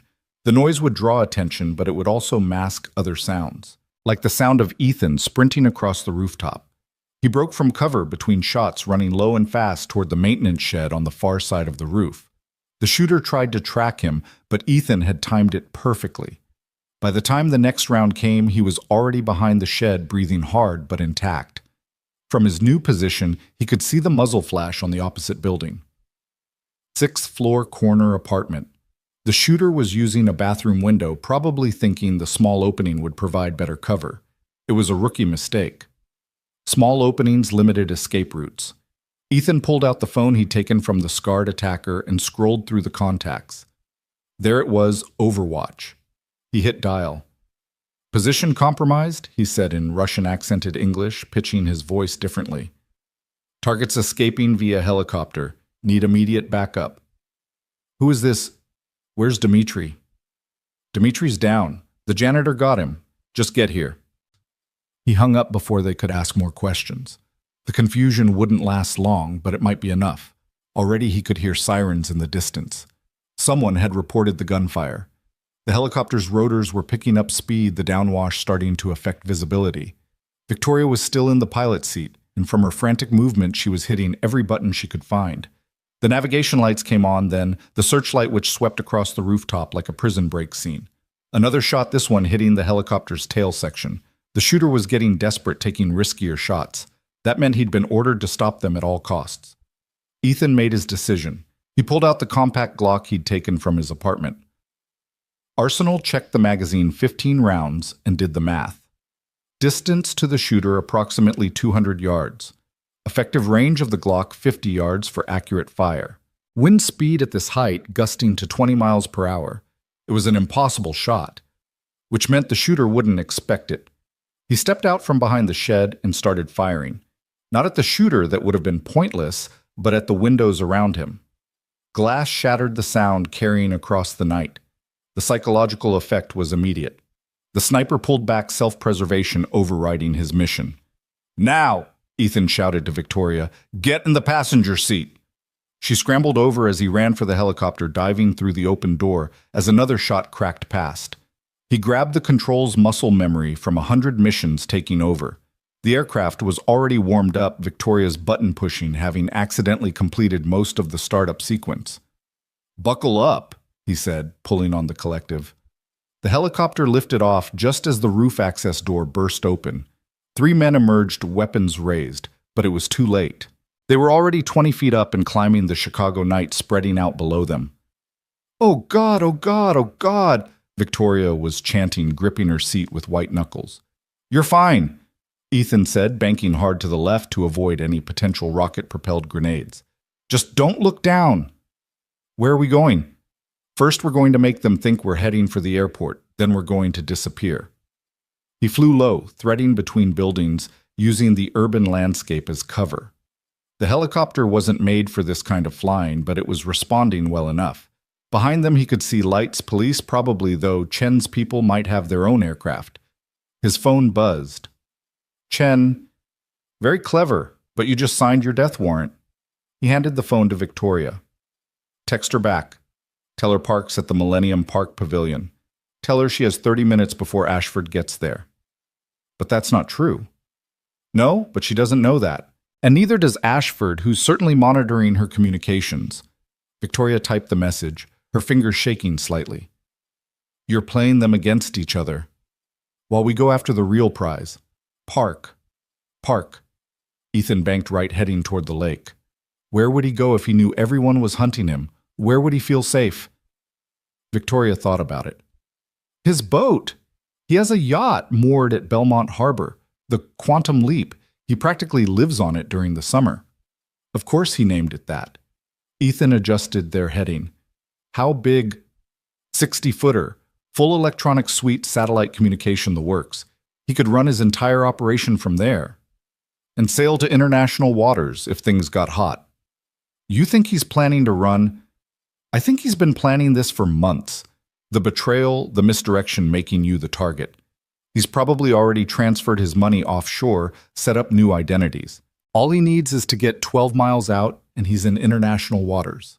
The harbor appeared below them, hundreds of boats bobbing in their slips. Ethan brought the helicopter down low, skimming just above the water. The move was illegal and dangerous, but it would keep them off civilian radar. There, Victoria pointed, slip 47. The big one with the blue hull. Ethan could see it lit up like a Christmas tree. Park was definitely aboard, and from the activity on deck, he was preparing to leave. Two men were working on the mooring lines while Park himself was visible in the wheelhouse. He's got security, Ethan noted. Professional by the look of them. James always traveled with bodyguards, said it was necessary given the sensitive nature of his work. More likely he knew this day would come. Ethan brought the helicopter around looking for a place to land. The harbor parking lot was too exposed, but there was a small park nearby, dark and empty at this hour. He sat down between two rows of trees, the rotors whipping branches into a frenzy. "Stay here," he told Victoria, shutting down the engine. "Like hell, James betrayed me. I'm coming with you." "You're a liability. You have no training. I have something better. I have his trust. Whatever he's become, he still thinks of me as a friend. I can get close. Or he'll shoot you the moment you appear. Then why hasn't he run already? He knows I'm alive, knows I'm a target. If he wanted me dead, he could have arranged it, but he didn't." She had a point. Park's behavior didn't fit someone who wanted Victoria eliminated. It fit someone who was using her as a distraction, but didn't necessarily want her dead. "Fine," Ethan said. "But we do this my way. No heroics, no confrontations. We get on the boat, we get the algorithm, we get out. And James, depends on how cooperative he is." They left the helicopter and moved through the park toward the harbor. The night had turned cold autumn, asserting itself with a wind that cut through their jackets. The marina was quiet, except for the sound of water lapping against hulls and the occasional clink of rigging against masts. Ethan counted 3 guards visible on Park's yacht, one at the stern, one at the bow, and one moving between them. Professional positioning overlapping fields of fire, but they were watching the dock, not the water. "Can you swim?" he asked Victoria. "In October in Lake Michigan." "So that's a no." "I can swim. I just prefer not to get hypothermia." "Stay here." He handed her his phone. "If I'm not back in 10 minutes, call this number." He showed her Marcus's contact. "Tell him everything." "Where are you going?" But he was already moving, slipping down to the water's edge. The cold hit him like a physical blow when he entered, but he'd been in worse. He swam with smooth, quiet strokes, using the pier pilings as cover. The guards never looked down. People rarely did. He reached the yacht's stern and found what he was looking for. The dive platform lowered for easy access. Park probably used it for swimming in the summer. Now it would be his entry point. Ethan pulled himself up slowly, water streaming off his tactical gear. The guard at the stern was 6 feet away, looking out at the parking lot. Ethan moved like a shadow, his footsteps silent on the teak deck. The chokehold was quick and efficient, the guard unconscious before he knew what was happening. Ethan zip-tied him and moved forward. The second guard was trickier positioned midship with good sight lines. But the yacht's superstructure created blind spots, and Ethan had been exploiting blind spots his entire career. He waited for the guard to turn, then struck. A knee to the solar plexus, an elbow to the temple, and the man was down. The third guard must have sensed something because he was already turning, hand reaching for his weapon. Ethan threw the knife from his ankle sheath, the blade catching the man in the shoulder. Not fatal, but enough to stop him from raising an alarm. A second later, Ethan was on him, applying a sleeper hold until the man went limp. 3 down, 30 seconds elapsed. He found Park in the main salon, sitting at a mahogany table covered in laptops and documents. The man looked older than his 53 years, gray-haired, disheveled eyes red from lack of sleep. He was typing frantically, probably trying to transfer the last of his assets. "Hello, James," Ethan said. Park spun around, nearly falling off his chair. "Who, you're the janitor? From Aurora." "I'm a lot of things." "Victoria sent you." "Victoria's dead." Ethan lied, watching Park's reaction. The color drained from the man's face. "No, that's not... I made sure she'd be protected. The security, the warnings... You made her a target. Everyone's hunting her while you sail away with your algorithm. It wasn't supposed to happen like this." Park's hands were shaking. "The technology, it's too dangerous. Whoever controls it controls everything banking defense communications. I couldn't let any government have it." "So you decided to auction it to the highest bidder?" "No. I was going to destroy it, all of it. But then they came Chen Ashford, others. They knew what I'd created. They threatened everyone I cared about. So you gave them Victoria instead." "I gave them a distraction." She was supposed to be protected. Her security that you deliberately weakened by recommending budget cuts. Park's guilty expression was all the confirmation Ethan needed. The algorithm, Ethan said. Give it to me and this ends. I can't. It's not written down anywhere. It only exists. In your head, I know, so start talking. It would take hours to explain, the mathematical proofs alone. Then we better get started. That's when Victoria walked in very much alive and very angry. Park's reaction was immediate and dramatic. He stumbled backward, knocking over his laptop, his face cycling through relief, confusion, and fear. Hello, James, Victoria said, her voice cold enough to frost the windows. Victoria, you're alive. Thank God You thought I was dead because that's what you planned. Make me the target, let them kill me, then disappear with your precious algorithm. No, I would never. Stop lying. The fury in her voice made both men step back. 10 years, James. 10 years we've built this company together. I trusted you with everything. I was protecting you. You were protecting yourself. She moved closer, and Ethan saw something in her hand. A small recorder, the kind investigators used. I've been recording everything. Your confession to him, your admission of guilt. That won't hold up in court. I'm not taking you to court, James. I'm taking you to them. Before Ethan could stop her, she'd pulled out a phone and hit send on a pre-typed message. Chen Ashford and 3 other interested parties now know exactly where you are. Park went white. You just killed us all. No, James. I just gave you a choice. Give us the algorithm, all of it, or explain to 5 different kill teams why you've been playing them against each other. You don't understand what you're asking. The algorithm, it's not just encryption. It's a new form of mathematics. It could revolutionize computing, make current technology obsolete. In the wrong hands. In anyone's hands, Ethan interrupted. It's too dangerous to exist. Both Victoria and Park looked at him in surprise. You want to destroy it? Victoria asked. I want to control it long enough to destroy it properly. No copies, no partial records, no way to reconstruct it. That's impossible, Park said. Even if I gave you the complete algorithm, others have pieces. The Chinese have the theoretical framework. The Russians have the application protocols. The Americans have me, Ethan said, and I'm telling you, we're going to burn it all. Who are you? Park demanded. Someone who's seen what happens when weapons get too powerful for humans to control responsibly. Sirens were approaching. Multiple vehicles coming fast. 5 minutes, Ethan said. Maybe less. Park looked between them, then at his computers. I can't.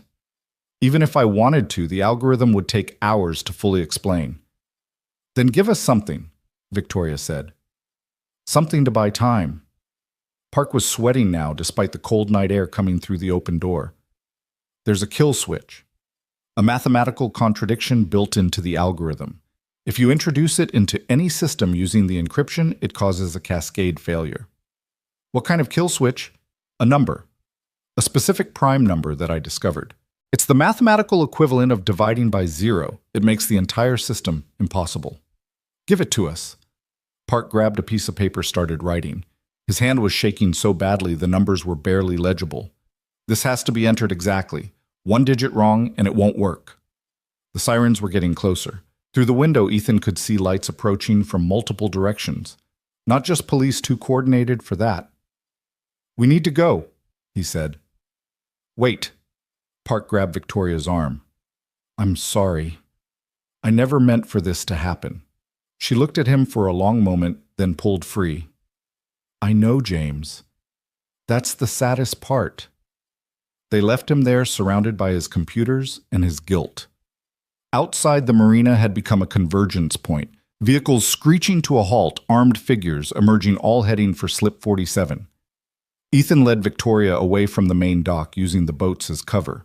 They could hear shouting behind them, Park's voice high and panicked, then sudden silence. Is he dead? Victoria asked. Probably, or worse, taken for interrogation. They reached the park where the helicopter waited. But as they approached, Ethan saw movement. Someone was already there, standing beside the aircraft with casual confidence. Ashford. Mr. Cole, he said pleasantly. Ms. Lane, so nice to see you both alive. He wasn't alone. 4 men emerged from the shadows, weapons drawn, but not quite aimed. Yet. "Eventful evening," Ashford continued. "First the lobby, now this. You've caused quite a stir." "Just doing my job," Ethan replied, calculating angles and distances. 5 targets spread out professionally. Victoria beside him, no cover within reach. Bad odds. "Ah, yes, your job. Tell me what exactly is your job, because I've been looking into you, Mr. Cole, and you're quite the enigma. Janitor, federal agent, pilot, hand-to-hand combat expert. It's almost like you're whatever you need to be. Right now I need to be leaving. I'm afraid that's not possible. You see, Miss Lane has something I need. Or rather, she now knows something I need." "The algorithm's gone," Victoria said. "Park's probably dead and the secret died with him." "Perhaps, but you were just with him for several minutes, long enough for him to share certain details, like that paper you're holding." Victoria's hand tightened on the paper with Park's numbers. "This is nothing. Random numbers." "Then you won't mind sharing?" "Actually, I would." Ashford sighed. "Ms. Lane, I've tried to be civilized about this, but my employers are not patient people. They want results. Either you give me that paper or things become unpleasant." "Things are already unpleasant," Ethan observed. "You have no idea how unpleasant they can become." That's when they heard it, helicopter rotors approaching fast. Not one aircraft, but several searchlights blazing through the night sky. "Federal agents," a voice boomed through a loudspeaker. "Everyone on the ground now." Ashford's team hesitated, looking to their leader for guidance. It was the moment Ethan had been waiting for. He grabbed Victoria and dove behind a concrete planter as the world exploded into chaos. The FBI tactical teams fast-roped from their helicopters' boots, hitting the ground with practiced precision. Ashford's men opened fire muzzle flashes, lighting up the park like deadly fireworks. The federal agents responded with overwhelming force. In the middle of it all, Ethan and Victoria crawled toward the stolen helicopter. Bullets whined overhead, chewing through trees and benches. Someone threw a flashbang grenade, the detonation turning night into blinding day for a split second. "This is insane!" Victoria shouted over the gunfire. "Welcome to my world," Ethan replied, pulling her behind the helicopter's landing gear. He could see Ashford falling back with 2 of his men disciplined even in retreat. The FBI was winning through sheer numbers, but it was costing them. At least 2 agents were down, their teammates dragging them to cover. The stolen helicopter's fuel tank took a round aviation fuel spilling onto the ground. One spark, and they'd all be incinerated. "We need to move," Ethan said. "Where we're surrounded." She was right. FBI on one side, what was left of Ashford's team on the other, and Chen's people were probably minutes away. That's when Ethan saw him. Marcus positioned on a rooftop 200 yards away with a rifle. Their eyes met across the distance, and Marcus gave a slight nod. "When I say run, you run," Ethan told Victoria. "Straight toward the lake. Don't stop. Don't look back." "What about you?" "I'll be right behind you." Marcus's rifle spoke the shot, taking out the searchlight on the lead FBI helicopter. In the sudden darkness, Ethan pushed Victoria. "Run!" They sprinted through the chaos using the confusion as cover. Behind them, the stolen helicopter's fuel found an ignition source. Maybe a hot round. Maybe a deliberately thrown flare. The explosion shook the ground, a ball of fire rising into the night sky. The blast knocked them forward, Ethan covering Victoria with his body as debris rained down. His ears were ringing, vision blurred, but he forced himself up, pulling her with him. The marina was just ahead, boats rocking from the explosion's shockwave. Ethan spotted what he was looking for, a small speedboat keys still in the ignition. Probably belonged to someone who'd come to check on their yacht and fled when the shooting started. "Get in," he ordered Victoria. She collapsed into the passenger seat, clutching Park's paper like a lifeline. Ethan started the engine, casting off the lines with quick, efficient movements. They were pulling away from the dock when Chen appeared at the water's edge. She didn't shoot, didn't shout. She just watched them go with those cold, calculating eyes. Then she raised her phone to her ear, and Ethan knew this wasn't over. It had barely begun. The speedboat cut through the dark water, Chicago's skyline glowing behind them. Victoria was shaking, shock finally setting in. "Where are we going?" she asked. "Somewhere safe." "Does that place exist?" Ethan thought about Emma hopefully asleep in the safe house in Wisconsin. He thought about the paper in Victoria's hand, potentially holding the key to destroying a technology that should never have existed. He thought about the bodies piling up, the global powers converging on Chicago, the war that was about to erupt over mathematics and ambition. "We'll make it exist," he said. Behind them, the fire from the helicopter reflected off the water like a funeral pyre for the old world. Ahead lay darkness and uncertainty, but also possibility. The boat disappeared into the night, two people carrying the weight of a secret that could change everything, pursued by enemies who would stop at nothing to possess it. And somewhere in Wisconsin, a 7-year-old girl slept peacefully, unaware that her father was fighting to make sure she grew up in a world where some weapons were too dangerous to exist. The speedboat's engine hummed through the darkness as Ethan navigated by memory and instinct. The further they got from shore, the more the city lights looked like dying stars. Victoria hadn't spoken for 10 minutes, her knuckles white as she gripped both the seat and Park's paper. "We can't run forever," she finally said. "We don't need forever, just long enough." "Long enough for what?" "To make them believe the algorithm is gone." She turned to look at him, her face pale in the boat's dim running lights. "But it's not gone. This kill switch, if it's real, if it works, it's just another version of the weapon. Which is why we're going to destroy it too, after we use it." "Use it how?" Ethan adjusted their course, aiming for a point on the shore he'd scouted weeks ago. "Every major intelligence agency in the world is about to converge on Chicago. They'll tear the city apart looking for you, for Park, for any trace of the algorithm. But what if we give them something else to focus on? Like what? Like proof that the algorithm is already being used against them." Victoria was quiet for a moment, processing. "You want to use the kill switch to crash their own systems. Make them think someone else has the algorithm and is attacking them. Mutual paranoia. They'll turn on each other, accuse each other of stealing it. While they're fighting among themselves, we disappear. That's insane. That's geopolitics." The shoreline was approaching a stretch of private beach north of the city. Ethan had identified it during his reconnaissance as a potential extraction point.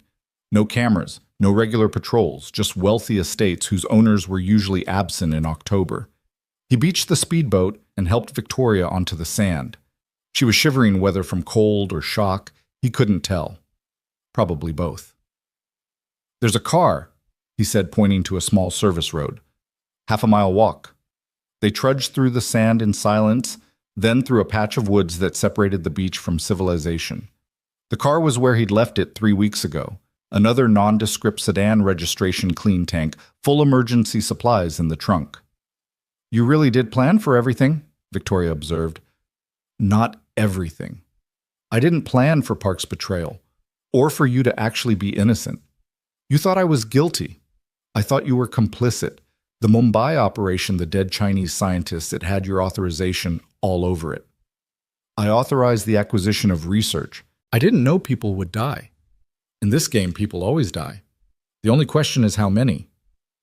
They drove in silence for 20 minutes, Ethan taking a circuitous route that would confuse any surveillance.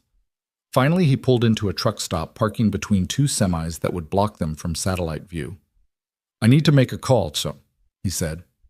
He used the truck stop's payphone, an ancient relic that still worked, and dialed a number he'd memorized 15 years ago. It rang 3 times. "This better be important," a gravelly voice answered. "It's Shepard. I need a favor." "Jesus Christ, Ethan, you're supposed to be dark." "Plans changed. I need you to leak something to the intelligence community." "What kind of something?" "The kind that makes everyone panic. Remember the theoretical work on quantum encryption from the Prague conference? The stuff that was supposed to be impossible. It's not impossible. It exists and it's in play. I need you to make everyone believe someone's about to use it." There was a long pause. "That would start a war. It would prevent one. Trust me on this. This is about the Chicago situation. You know about that. Kid, half the intelligence world knows about it. There's a Chinese MSS team, Russian SVR Mossad, and at least 3 private military companies converging on your location. Whatever you've stepped in, it's big. Big enough that it needs to disappear." Another pause. "What do you need?" 48 hours. Make them chase ghosts for 48 hours. And then the algorithm ceases to exist. You found it. I found the man who created it. He's probably dead by now, and the secret died with him. Probably isn't, certainly. It's the best I can offer. The man on the other end sighed. You're going to owe me for this. Add it to my tab. Ethan hung up and returned to the car. Victoria was staring at Park's numbers, trying to make sense of them. It's not just a number, she said. Look at the pattern. It's a sequence, but there's something hidden in it. Hidden how... James was paranoid, but he was also brilliant. He wouldn't just write down something this important without encoding it. She held the paper up to the light. These aren't random. They're coordinates. Ethan looked closer. She was right. When separated properly, the numbers could be latitude and longitude. Wisconsin, he said, recognizing the general area. These coordinates are in Wisconsin. He has a cabin there, his retreat when he needed to think. He used to joke that his best ideas came when he was fishing. Ethan's blood went cold. The coordinates were less than 20 miles from his safe house. From Emma. We need to go, he said, starting the engine. To Wisconsin. To finish this. They drove through the night, the highway empty except for long-haul truckers and the occasional state trooper. Ethan kept checking the mirrors looking for surveillance, but they seemed to be clear. For now. Victoria dozed fitfully in the passenger seat, exhaustion finally overwhelming adrenaline. Ethan used the quiet to think to plan. The coordinates could be a trap, Park's final manipulation. Or they could be something else. A dead man's switch, a hidden cache of information, the real algorithm. His phone, the burner Marcus had given him, vibrated. A text. Package safe. Visitors came calling but left empty-handed. Someone had tried to get to Emma. Marcus had stopped them, but the fact that they'd found the safe house meant Ethan's network had been compromised. After 15 years of careful cultivation, his safety net was shredding. They crossed into Wisconsin as dawn was breaking, pink light spreading across farmland and forest. Victoria stirred, blinking in confusion before remembering where she was. How long was I asleep? 3 hours. You should have woken me. You need rest too. I'll rest when this is over. She studied him in the morning light. Do you ever stop, ever just be normal? I tried normal once, got married, had a kid, pretended I was just another suburban dad. What happened? Cancer happened. Sarah died 2 years ago. Reminded me that you can't protect people from everything no matter how good you are at violence. I'm sorry. Don't be. Sarah knew who I was, what I did. She made me promise to keep doing it after she was gone. Said the world needed people like me even if it didn't know it. People like you. Shepherds. People who keep the wolves from the sheep. And which am I, wolf or sheep? Ethan glanced at her. I haven't decided yet. The GPS led them down increasingly rural roads from highway to two-lane to gravel to dirt. The trees closed in autumn colors, brilliant in the morning sun. Finally they reached the coordinates, a small lake mirror, smooth with a modest cabin on the shore. That's it, Victoria said. James's retreat. Ethan parked but didn't get out immediately. He studied the cabin, the surrounding woods, looking for signs of surveillance or ambush. Everything seemed quiet, but quiet could be deceptive. Stay here, he told Victoria. We've been through this. This is different. If Park left something here, it could be protected. Traps alarm's worse. He approached the cabin carefully, noting the security cameras disabled, the motion sensors offline, and the steel-reinforced door unlocked. Someone had been here recently and wanted visitors. Inside was chaos. Computers torn apart, papers scattered, furniture overturned. Someone had searched the place thoroughly, but apparently hadn't found what they were looking for. But Ethan wasn't looking in the obvious places. He was thinking like Park, paranoid, brilliant, always planning 3 moves ahead. The man wouldn't hide something valuable where anyone could find it. He found it in the fireplace, not in the chimney or behind the bricks, but in the ashes themselves. A fireproof case designed to look like burnt wood. Inside was a single USB drive and a note. If you're reading this, I'm dead, and you have the coordinates. The drive contains everything, the complete algorithm, the kill switch, and evidence of everyone who tried to steal it. Do what I couldn't. Make it disappear forever. JP. Ethan pocketed the drive and returned to the car. Victoria was on the phone, his burner. Who are you calling? She handed him the phone. Someone who says he's your friend. Marcus's voice. We have a problem. Your daughter's asking for you, and I've got at least 3 surveillance teams circling the safe house. I can hold them off, but not forever. How long, sir? Maybe 2 hours before they decide to come in hard. 2 hours. Not enough time to get their deal with the algorithm and extract Emma safely. Marcus, I need you to do something for me. Name it. Tell Emma I love her. Tell her the protection charm worked. Ethan. And when they come, don't fight. Let them take her. Are you insane? I know what I'm doing. They won't hurt her as long as they think she's leverage. Just make sure she knows I'm coming for her. This is a bad play, Shepard. It's the only play. 2 hours. Start the clock. He hung up and looked at Victoria. We're going to make a trade. Emma for the algorithm. No, you for Emma. Victoria's eyes widened. What? They want you because they think you have the algorithm, so we're going to give them what they want. You and the real algorithm on this drive. But you said we were going to destroy it. We are. But first we're going to use it. He held up the drive. Park didn't just record the algorithm. He recorded everyone who tried to steal it. Names, organizations, communications, everything. So we're going to send it to everyone simultaneously. Every intelligence agency, every news organization, every government. Complete transparency. Let them all see how dirty they've been, how many people died for mathematical equations. That would cause chaos. That would cause accountability. And in the chaos, you and Emma disappear. New identities, new lives, far from all this.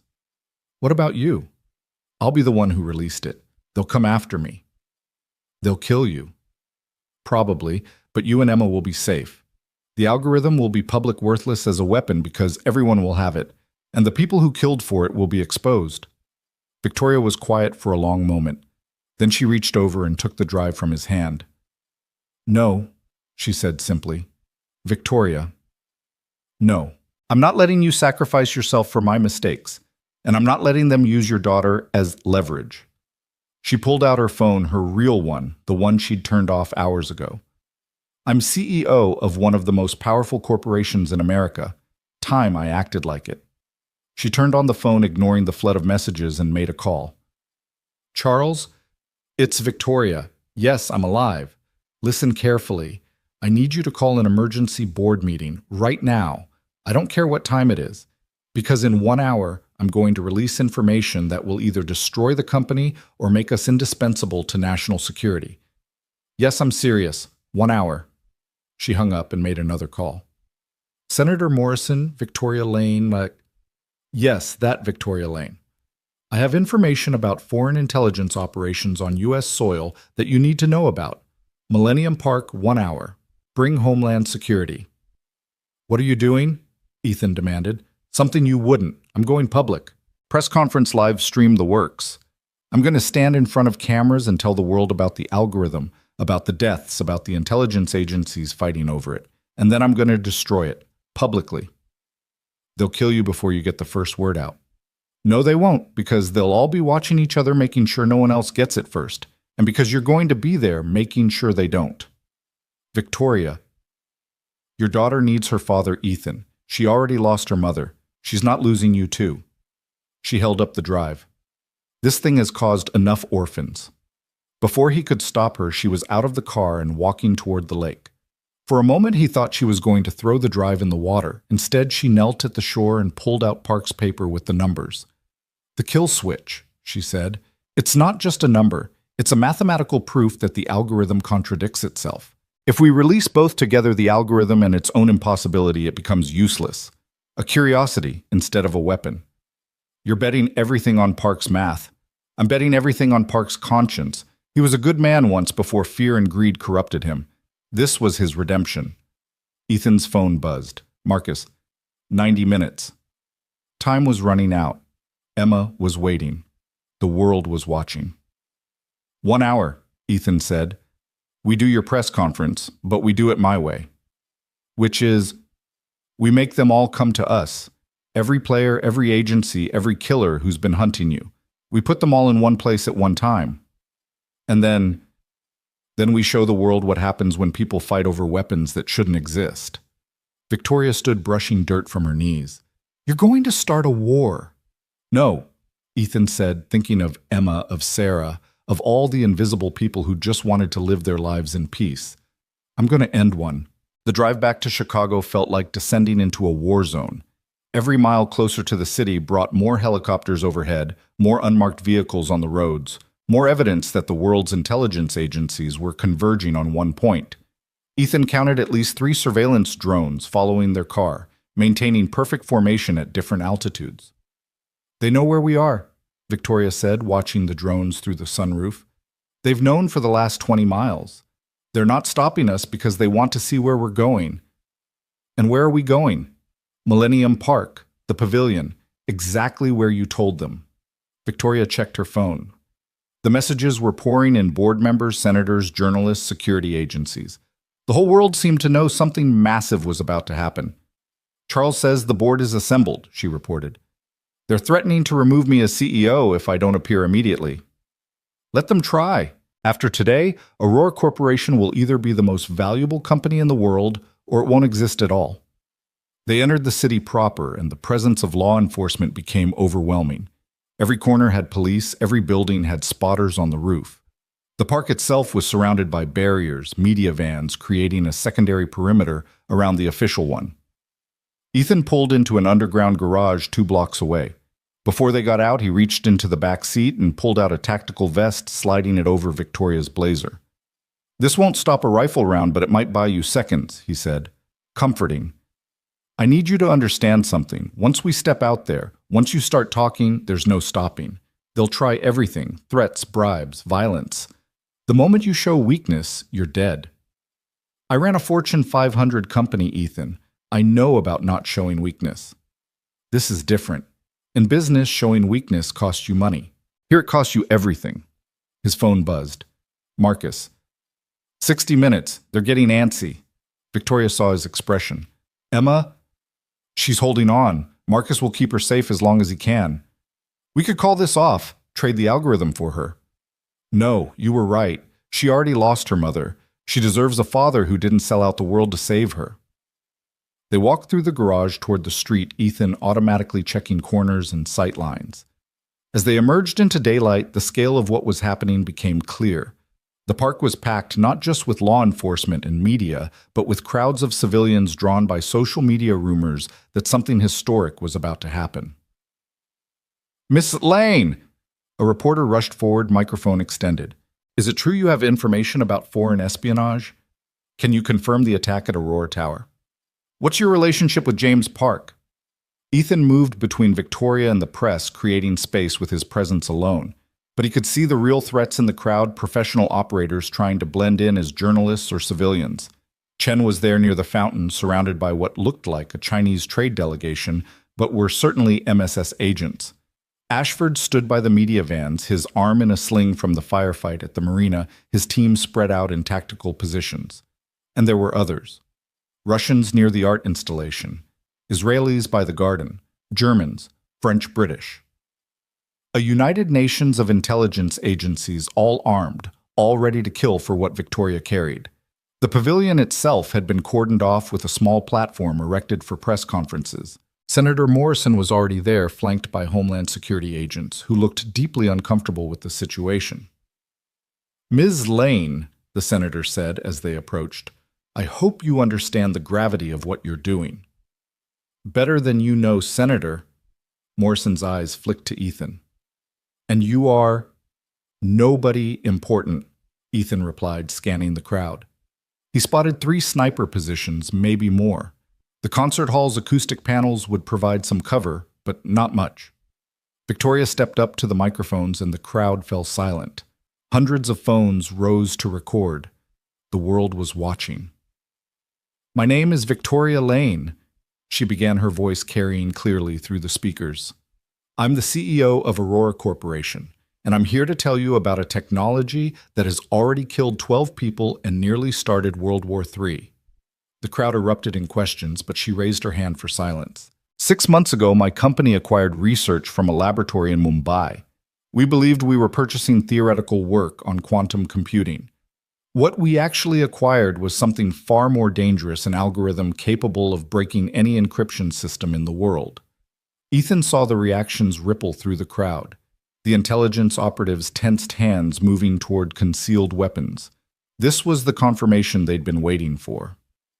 The algorithm was developed by Dr. James Park, my chief technology officer, Victoria continued. Last night, he was murdered by agents of a foreign government seeking to steal it. That wasn't entirely true. Park might still be alive somewhere being interrogated, but it served the narrative. Multiple intelligence agencies have attempted to acquire this technology through violence and coercion. They've threatened me, attacked my employees, and now they're holding a 7-year-old girl hostage to force compliance. Ethan's jaw tightened. She wasn't supposed to mention Emma. That girl's father saved my life last night, Victoria said, looking directly at one of the cameras. He's standing here beside me, having chosen to protect the world rather than save his daughter. That's the kind of person these agencies are willing to destroy for their weapons. The crowd was murmuring now, phones flashing as people tried to identify Ethan. He kept his face neutral, but inside he was calculating rapidly. Victoria had just painted a target on both of them, but she'd also made it politically impossible for anyone to move against them publicly. The algorithm exists, Victoria announced, holding up the USB drive. It's here, complete and functional. The tension in the crowd ratcheted up to breaking point. Ethan saw fingers on triggers, bodies coiling for action. One wrong word and the park would become a battlefield. But so does this. She held up Park's paper. The mathematical proof that the algorithm is fundamentally flawed, a kill switch that makes it useless. You're lying, Sao, someone shouted from the crowd, Chen stepping forward. The algorithm works. We've seen the tests. Yes, it works, Victoria agreed, for exactly 72 hours. Then the mathematical contradiction compounds and the system collapses. Dr. Park built in his own insurance policy. It was a brilliant lie, Ethan realized. Impossible to disprove without testing, and no one would risk implementing a system that might self-destruct.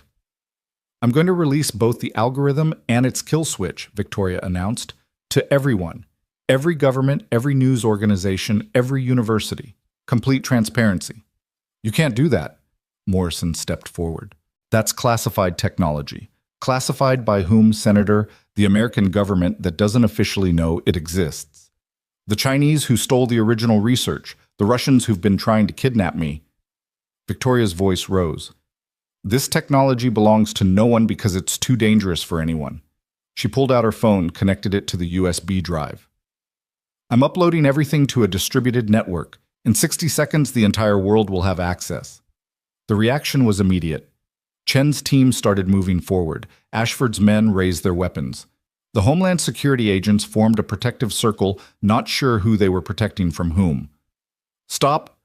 A new voice cut through the chaos, male authoritative with a slight electronic distortion.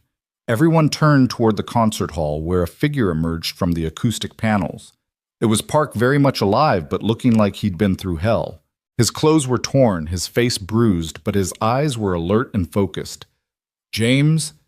Victoria's shock was genuine. You're alive. Barely. He walked forward slowly, hands visible to show he was unarmed. They tortured me for hours, wanted the algorithm, but I held out because I knew you'd come here, knew you'd try to release it. It needs to be destroyed, James. No, it needs to be controlled. Park's voice grew stronger. Not by governments or corporations, but by an international body. Scientists, ethicists, people who understand its implications. That's naive, Ethan said, speaking for the first time. The moment you create that body, it becomes a target. Every nation will try to corrupt it, control it, destroy it, if they can't have it.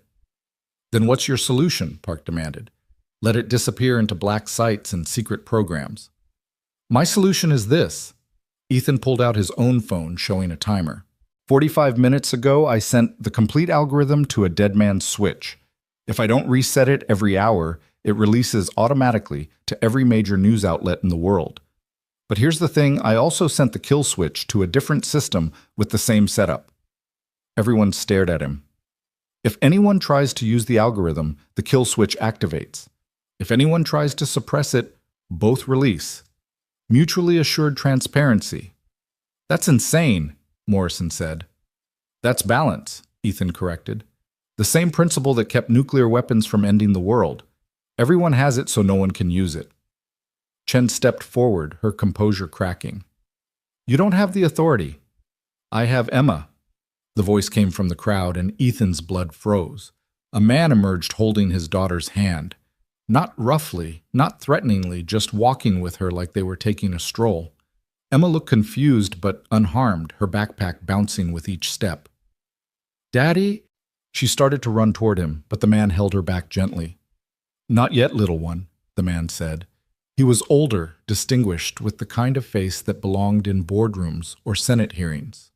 Mr. Cole, Mrs. Lane, Dr. Park, my name is Director Harrison, NSA, and we need to discuss this like civilized people. Let her go, Ethan said, his voice deadly quiet. Of course, as soon as we resolve this situation. Harrison smiled at Emma.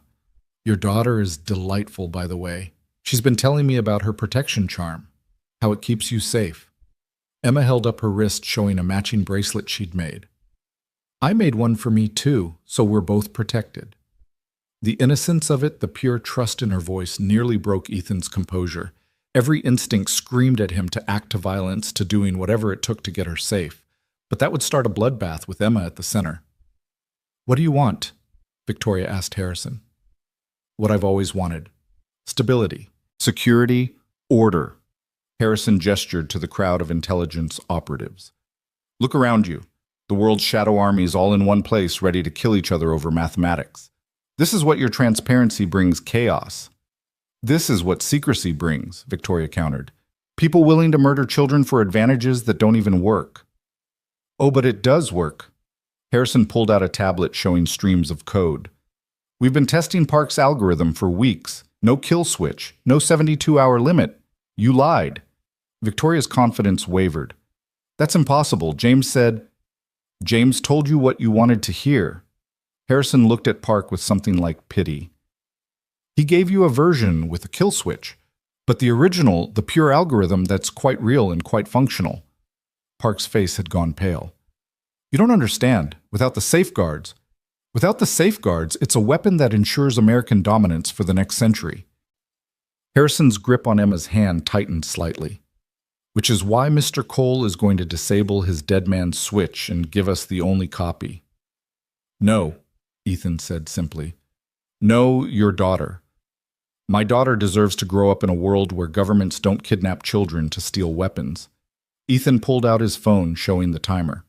30 minutes until automatic release. You can kill us all, take the drive, torture the information out of us. But in 30 minutes, the world knows everything. Including that America has the algorithm. Including that America murdered civilians to get it. It was a standoff, the kind that Ethan had seen too many times in too many places. Everyone armed, everyone ready, everyone waiting for someone else to blink first. That's when Emma did something unexpected. She pulled free from Harrison's grip and walked straight to Ethan, wrapping her arms around his waist. It's okay, Daddy, she said. The protection charm worked. You came for me. The simple faith in her voice, the absolute trust changed everything. Ethan knelt down, hugging her tight, and made his decision. Victoria, give me the drive. She hesitated, then handed it over. Ethan stood Emma, still holding his hand, and addressed the crowd. This ends now. Not with grand gestures or political statements, but with simple truth. He held up the drive. This contains the algorithm, the kill switch, and something else, every communication, every order, every crime committed in pursuit of this technology. Names, dates, authorizations.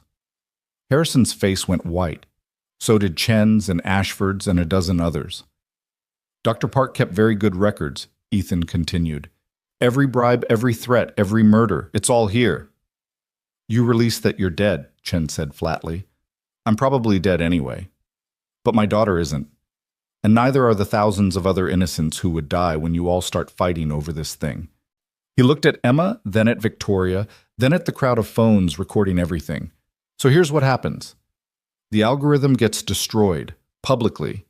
The evidence of crimes gets sealed for 50 years, long enough for everyone involved to be dead or irrelevant, and everyone walks away. That's not acceptable, Harrison started.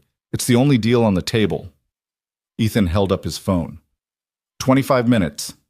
The crowd was stirring now, civilians realizing they were in the middle of something far more dangerous than a press conference. Parents pulled children back, people started edging toward exits, but the cameras kept rolling. Victoria stepped forward. I support Mr. Cole's proposal. Aurora Corporation will withdraw all claims to the technology and cooperate fully with any investigation. As do I, Park added, surprising everyone. I created this monster. I should help kill it. Harrison looked around at the other intelligence operatives, reading faces, calculating odds. You're asking us to trust each other.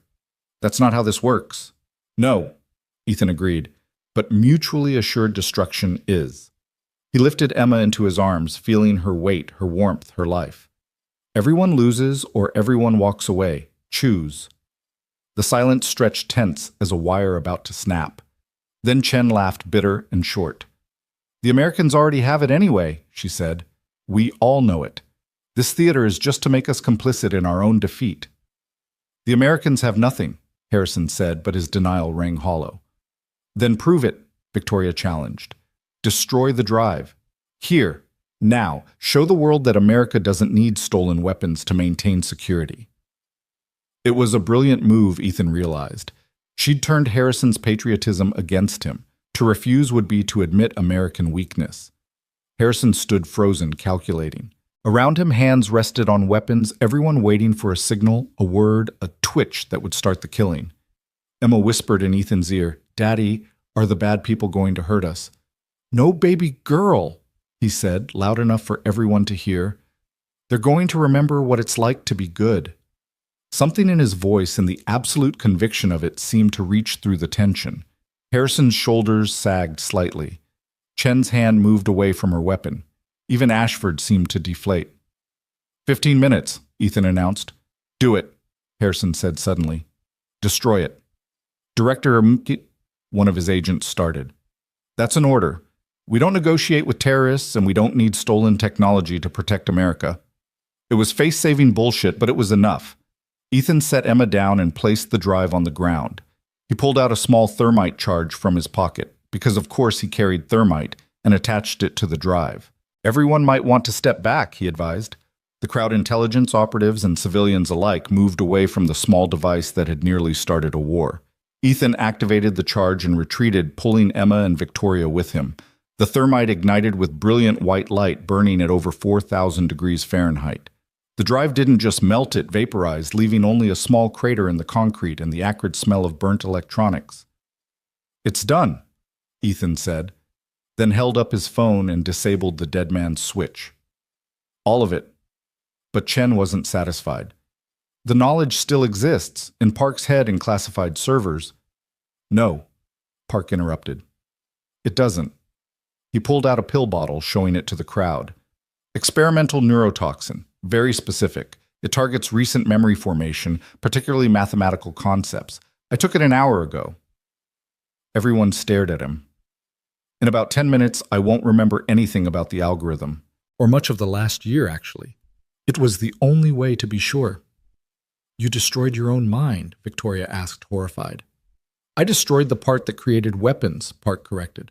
I'll still remember how to tie my shoes, how to cook pasta, the important things.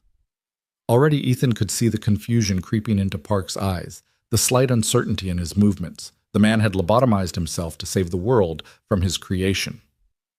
Then we're done here, Harrison said. He looked at Emma, and for a moment his official mask slipped. I'm sorry about your involvement, young lady. That was regrettable.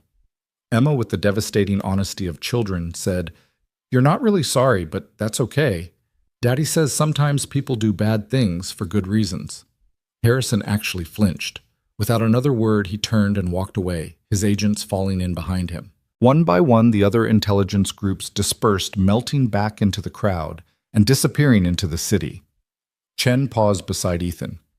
This isn't over. There will be other algorithms, other weapons, and other janitors to stop them, Ethan replied. She almost smiled at that, then vanished into the crowd. Ashford was the last to leave. He approached Victoria, favoring his injured arm. You played this well, but you've made enemies today. Powerful ones. I've made the only choice that mattered, Victoria said.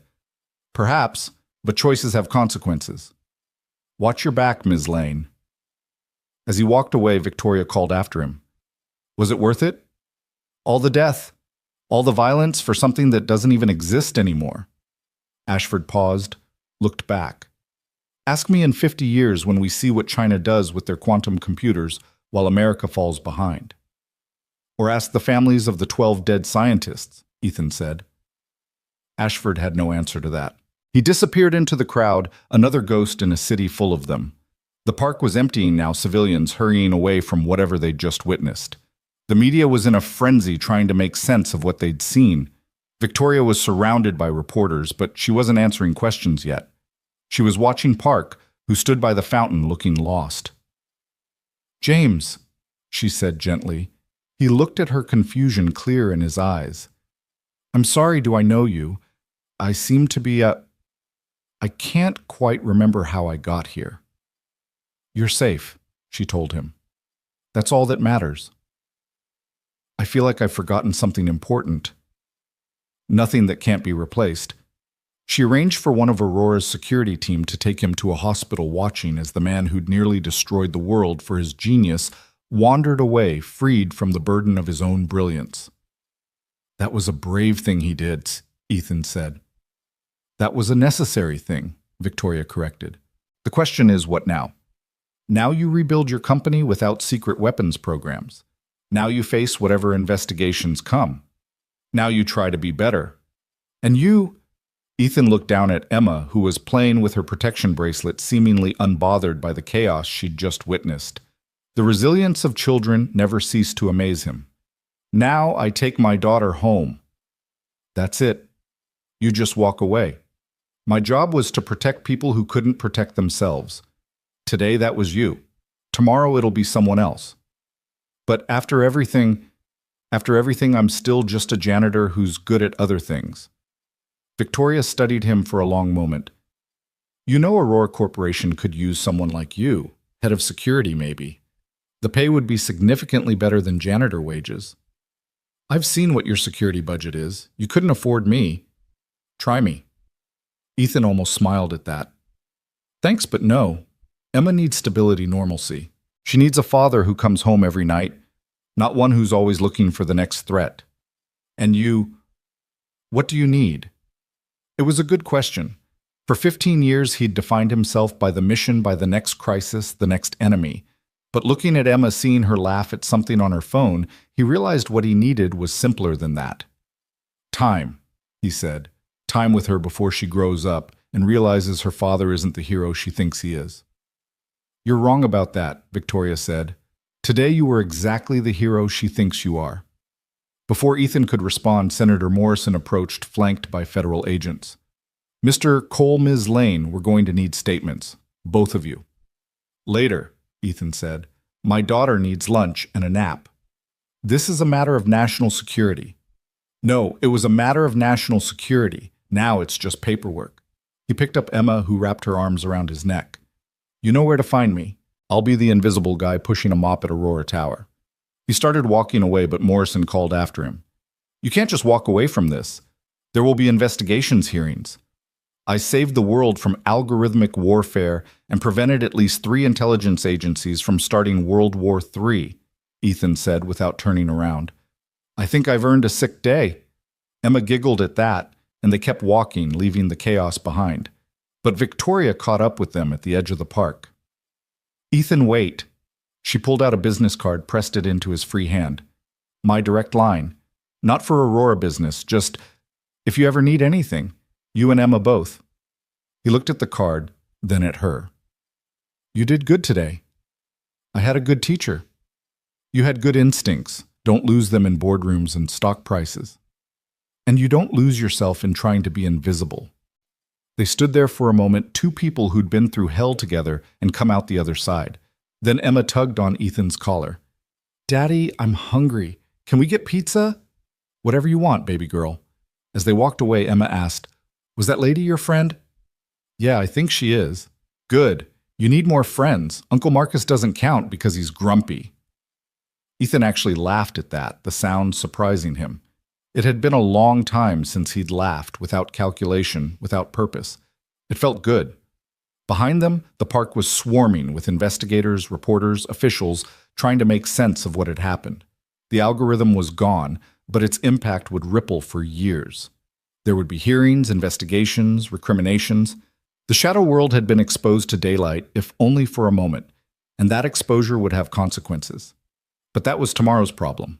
Today, Ethan Cole was just a father taking his daughter for pizza, walking through Chicago like any other family.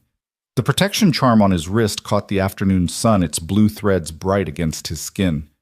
Daddy, Emma said as they waited for a crosswalk. Yeah.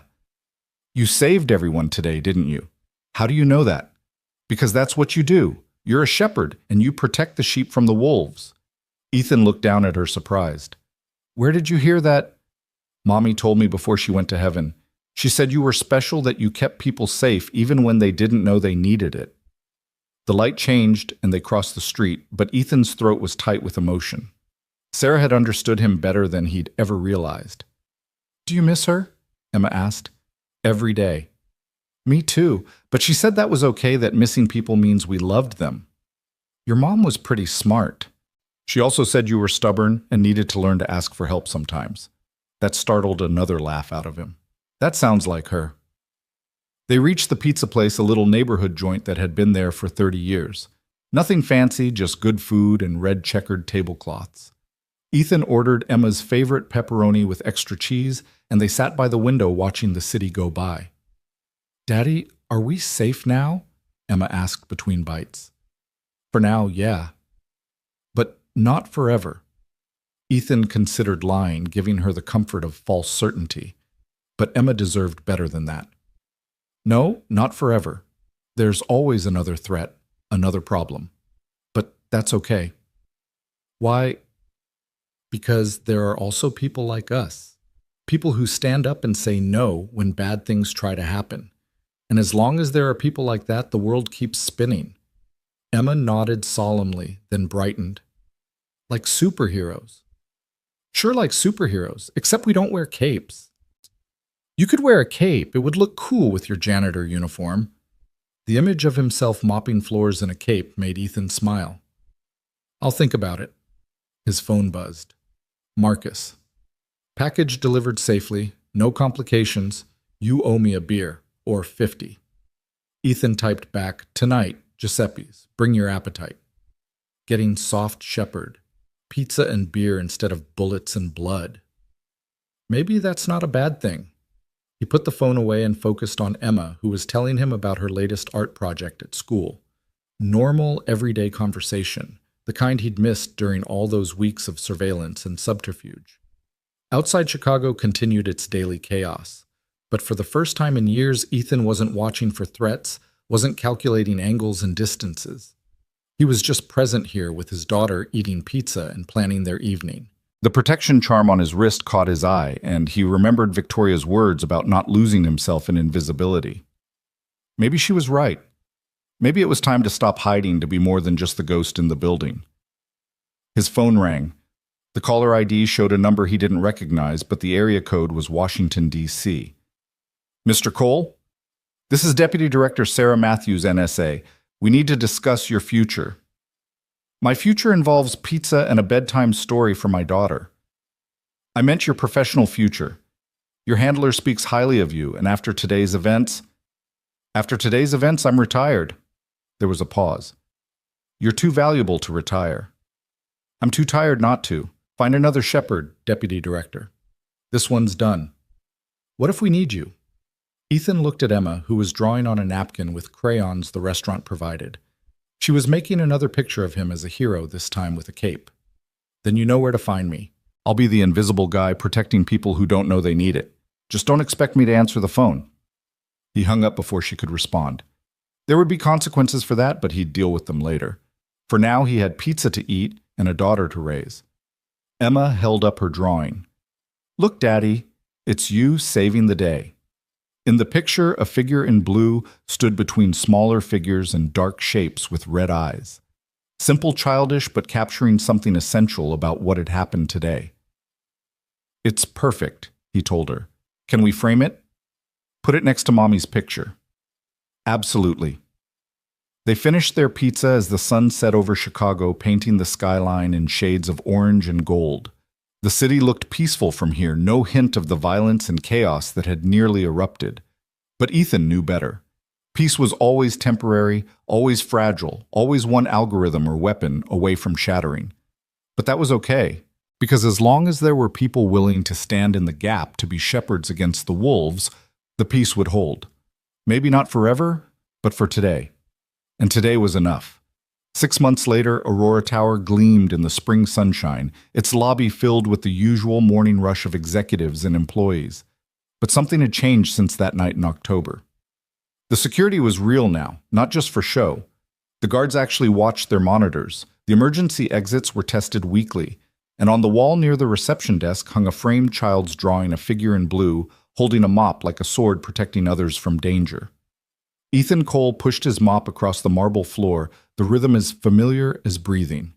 He wore the same blue coveralls, used the same yellow wet floor sign, followed the same routes through the building. To most people, nothing had changed. He was still invisible, still just the janitor. But Victoria Lane saw him now. Every morning when she arrived, she nodded to him, a brief acknowledgement that spoke volumes. Sometimes she stopped to talk quick conversations about Emma, about the weather, about anything except algorithms and international conspiracies. "Morning, Ethan," she said today, pausing by his mop bucket. "Miss Lane. It's been 6 months. You can call me Victoria." "Old habits, well," he replied, wringing out the mop. "How's the congressional hearing going?" She grimaced. 3 more days of testimony. They keep asking about the algorithm, about Park, about that night. They don't believe something that dangerous could just disappear. People never believe in simple solutions. Was it simple destroying the only thing that could have protected us from cyber warfare? Protection and control are just different words for the same trap.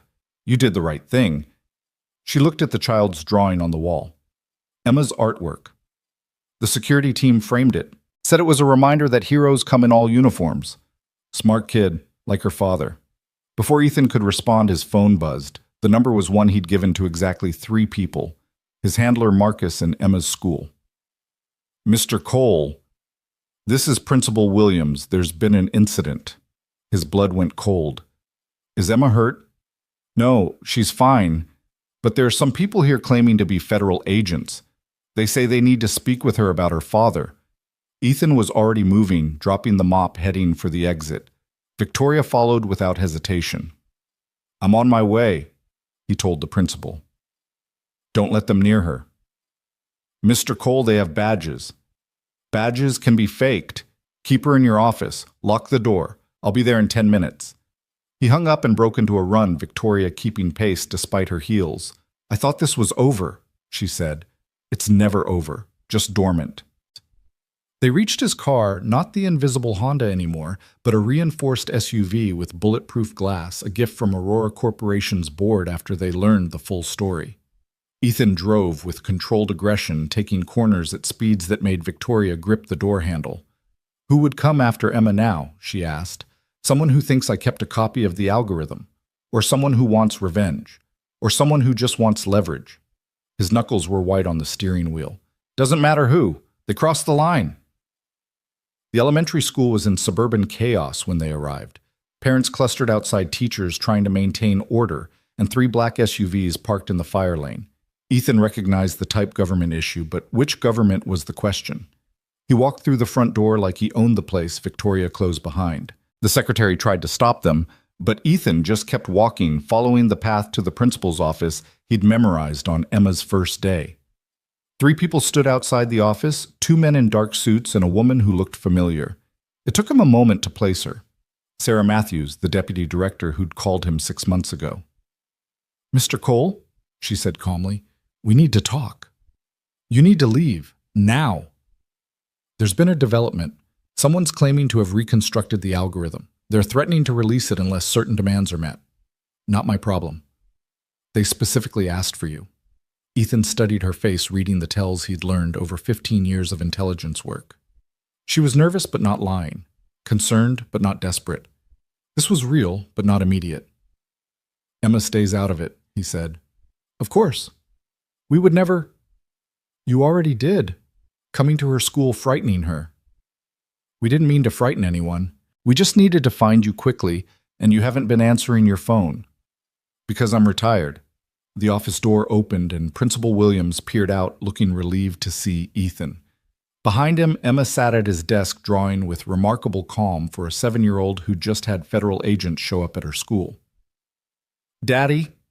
She ran to him and he scooped her up, holding her tight. Hey, baby girl, you okay? They said they were your friends, but I remembered what you taught me about strangers with badges. That's my smart girl. Matthews stepped forward. Mr. Cole, please. Just hear us out. Not here. Not in front of her. Victoria spoke up. My office, 1 hour, and you come alone, Deputy Director. Matthews nodded. 1 hour. As they left, Emma whispered to Ethan, Are they the bad people? No, sweetheart, just confused people who forgot that some things are more important than secrets.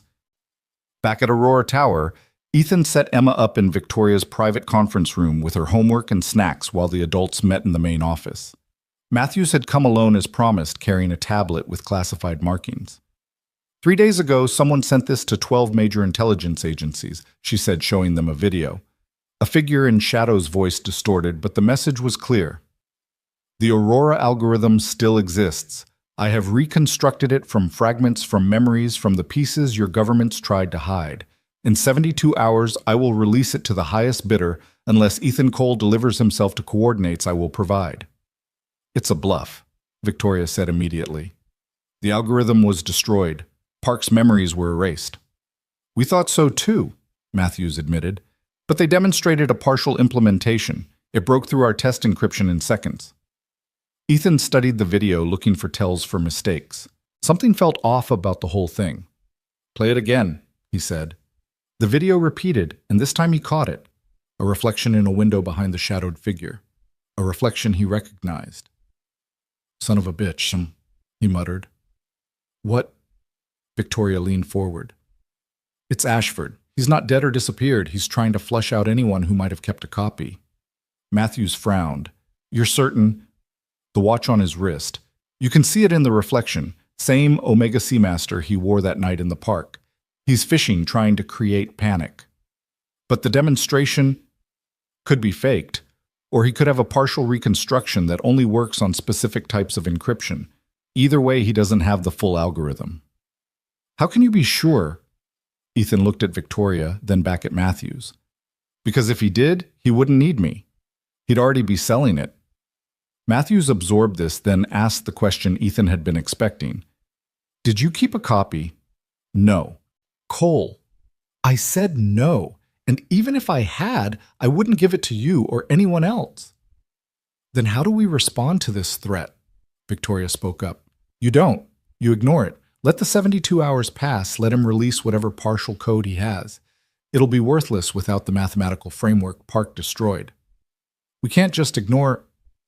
Yes, you can, Ethan interrupted, because the alternative is admitting the algorithm might still exist, which starts the whole circus again.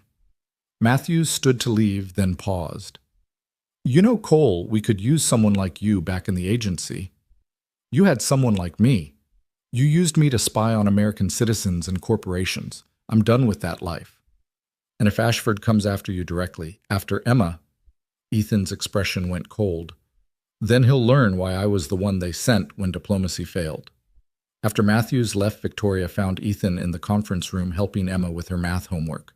The domesticity of it. The normalcy was almost surreal after their conversation about international threats and reconstructed weapons. You good? Victoria asked. I'm angry, Ethan admitted. 6 months of peace, and they can't leave it alone. Will you go if Ashford makes good on his threat? No, that's what he wants to draw me out to make me reveal if I have the algorithm. And do you... Ethan looked at her steadily.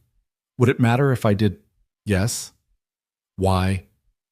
Because it would mean you've been lying to me for 6 months, and I thought we were past that. Ethan glanced at Emma, who was absorbed in her fractions, then back at Victoria. The algorithm is gone. Every copy, every fragment, every piece of code. I made sure of it. How say? Because I didn't trust anyone else to do it. Not the government, not you, not even myself. So I destroyed everything and made sure it could never be reconstructed, including Park's notes, especially Park's notes. He pulled out a lighter, the same one he'd carried for 15 years. Burned them that night after the park. The ashes went into Lake Michigan. Victoria studied him, then nodded. Good. The 72 hours passed without incident. Ashford never released anything, never made contact again. It had been a probe, just as Ethan suspected, trying to see who would panic, who would reveal hidden copies. Life returned to its new normal. Ethan pushed his mop through Aurora Tower. Emma went to school. Victoria testified before Congress. The world kept spinning without algorithms that could break any encryption. But Ethan stayed ready, because he knew deep in his bones that peace was always temporary. Somewhere out there, Ashford was planning his next move. Chen was rebuilding her network. Harrison was looking for the next weapon. And when they came, not if, but when Ethan Cole would be waiting. Just an invisible janitor with a mop protecting people who didn't know they needed it. The protection charm on his wrist had faded from blue to gray over the months worn from constant contact, but it still held together threads intertwined like the promise between father and daughter. "Daddy," Emma said one evening as he tucked her into bed, "will you always be a janitor?" "Maybe not always, but for now." "I think you're the best janitor in the world." "Why's that?" "Because you clean up more than just floors. You clean up the bad things too." Ethan kissed her forehead. "Get some sleep, baby girl. Love you more than all the stars in the sky. And I love you more than all the fish in the sea." As she drifted off to sleep, Ethan stood by her window watching the city lights. Somewhere out there, new threats were emerging, new weapons were being developed, new wars were being planned in shadow. But tonight, his daughter was safe. Tonight, the world was at peace. And for a shepherd watching over his sheep tonight was enough.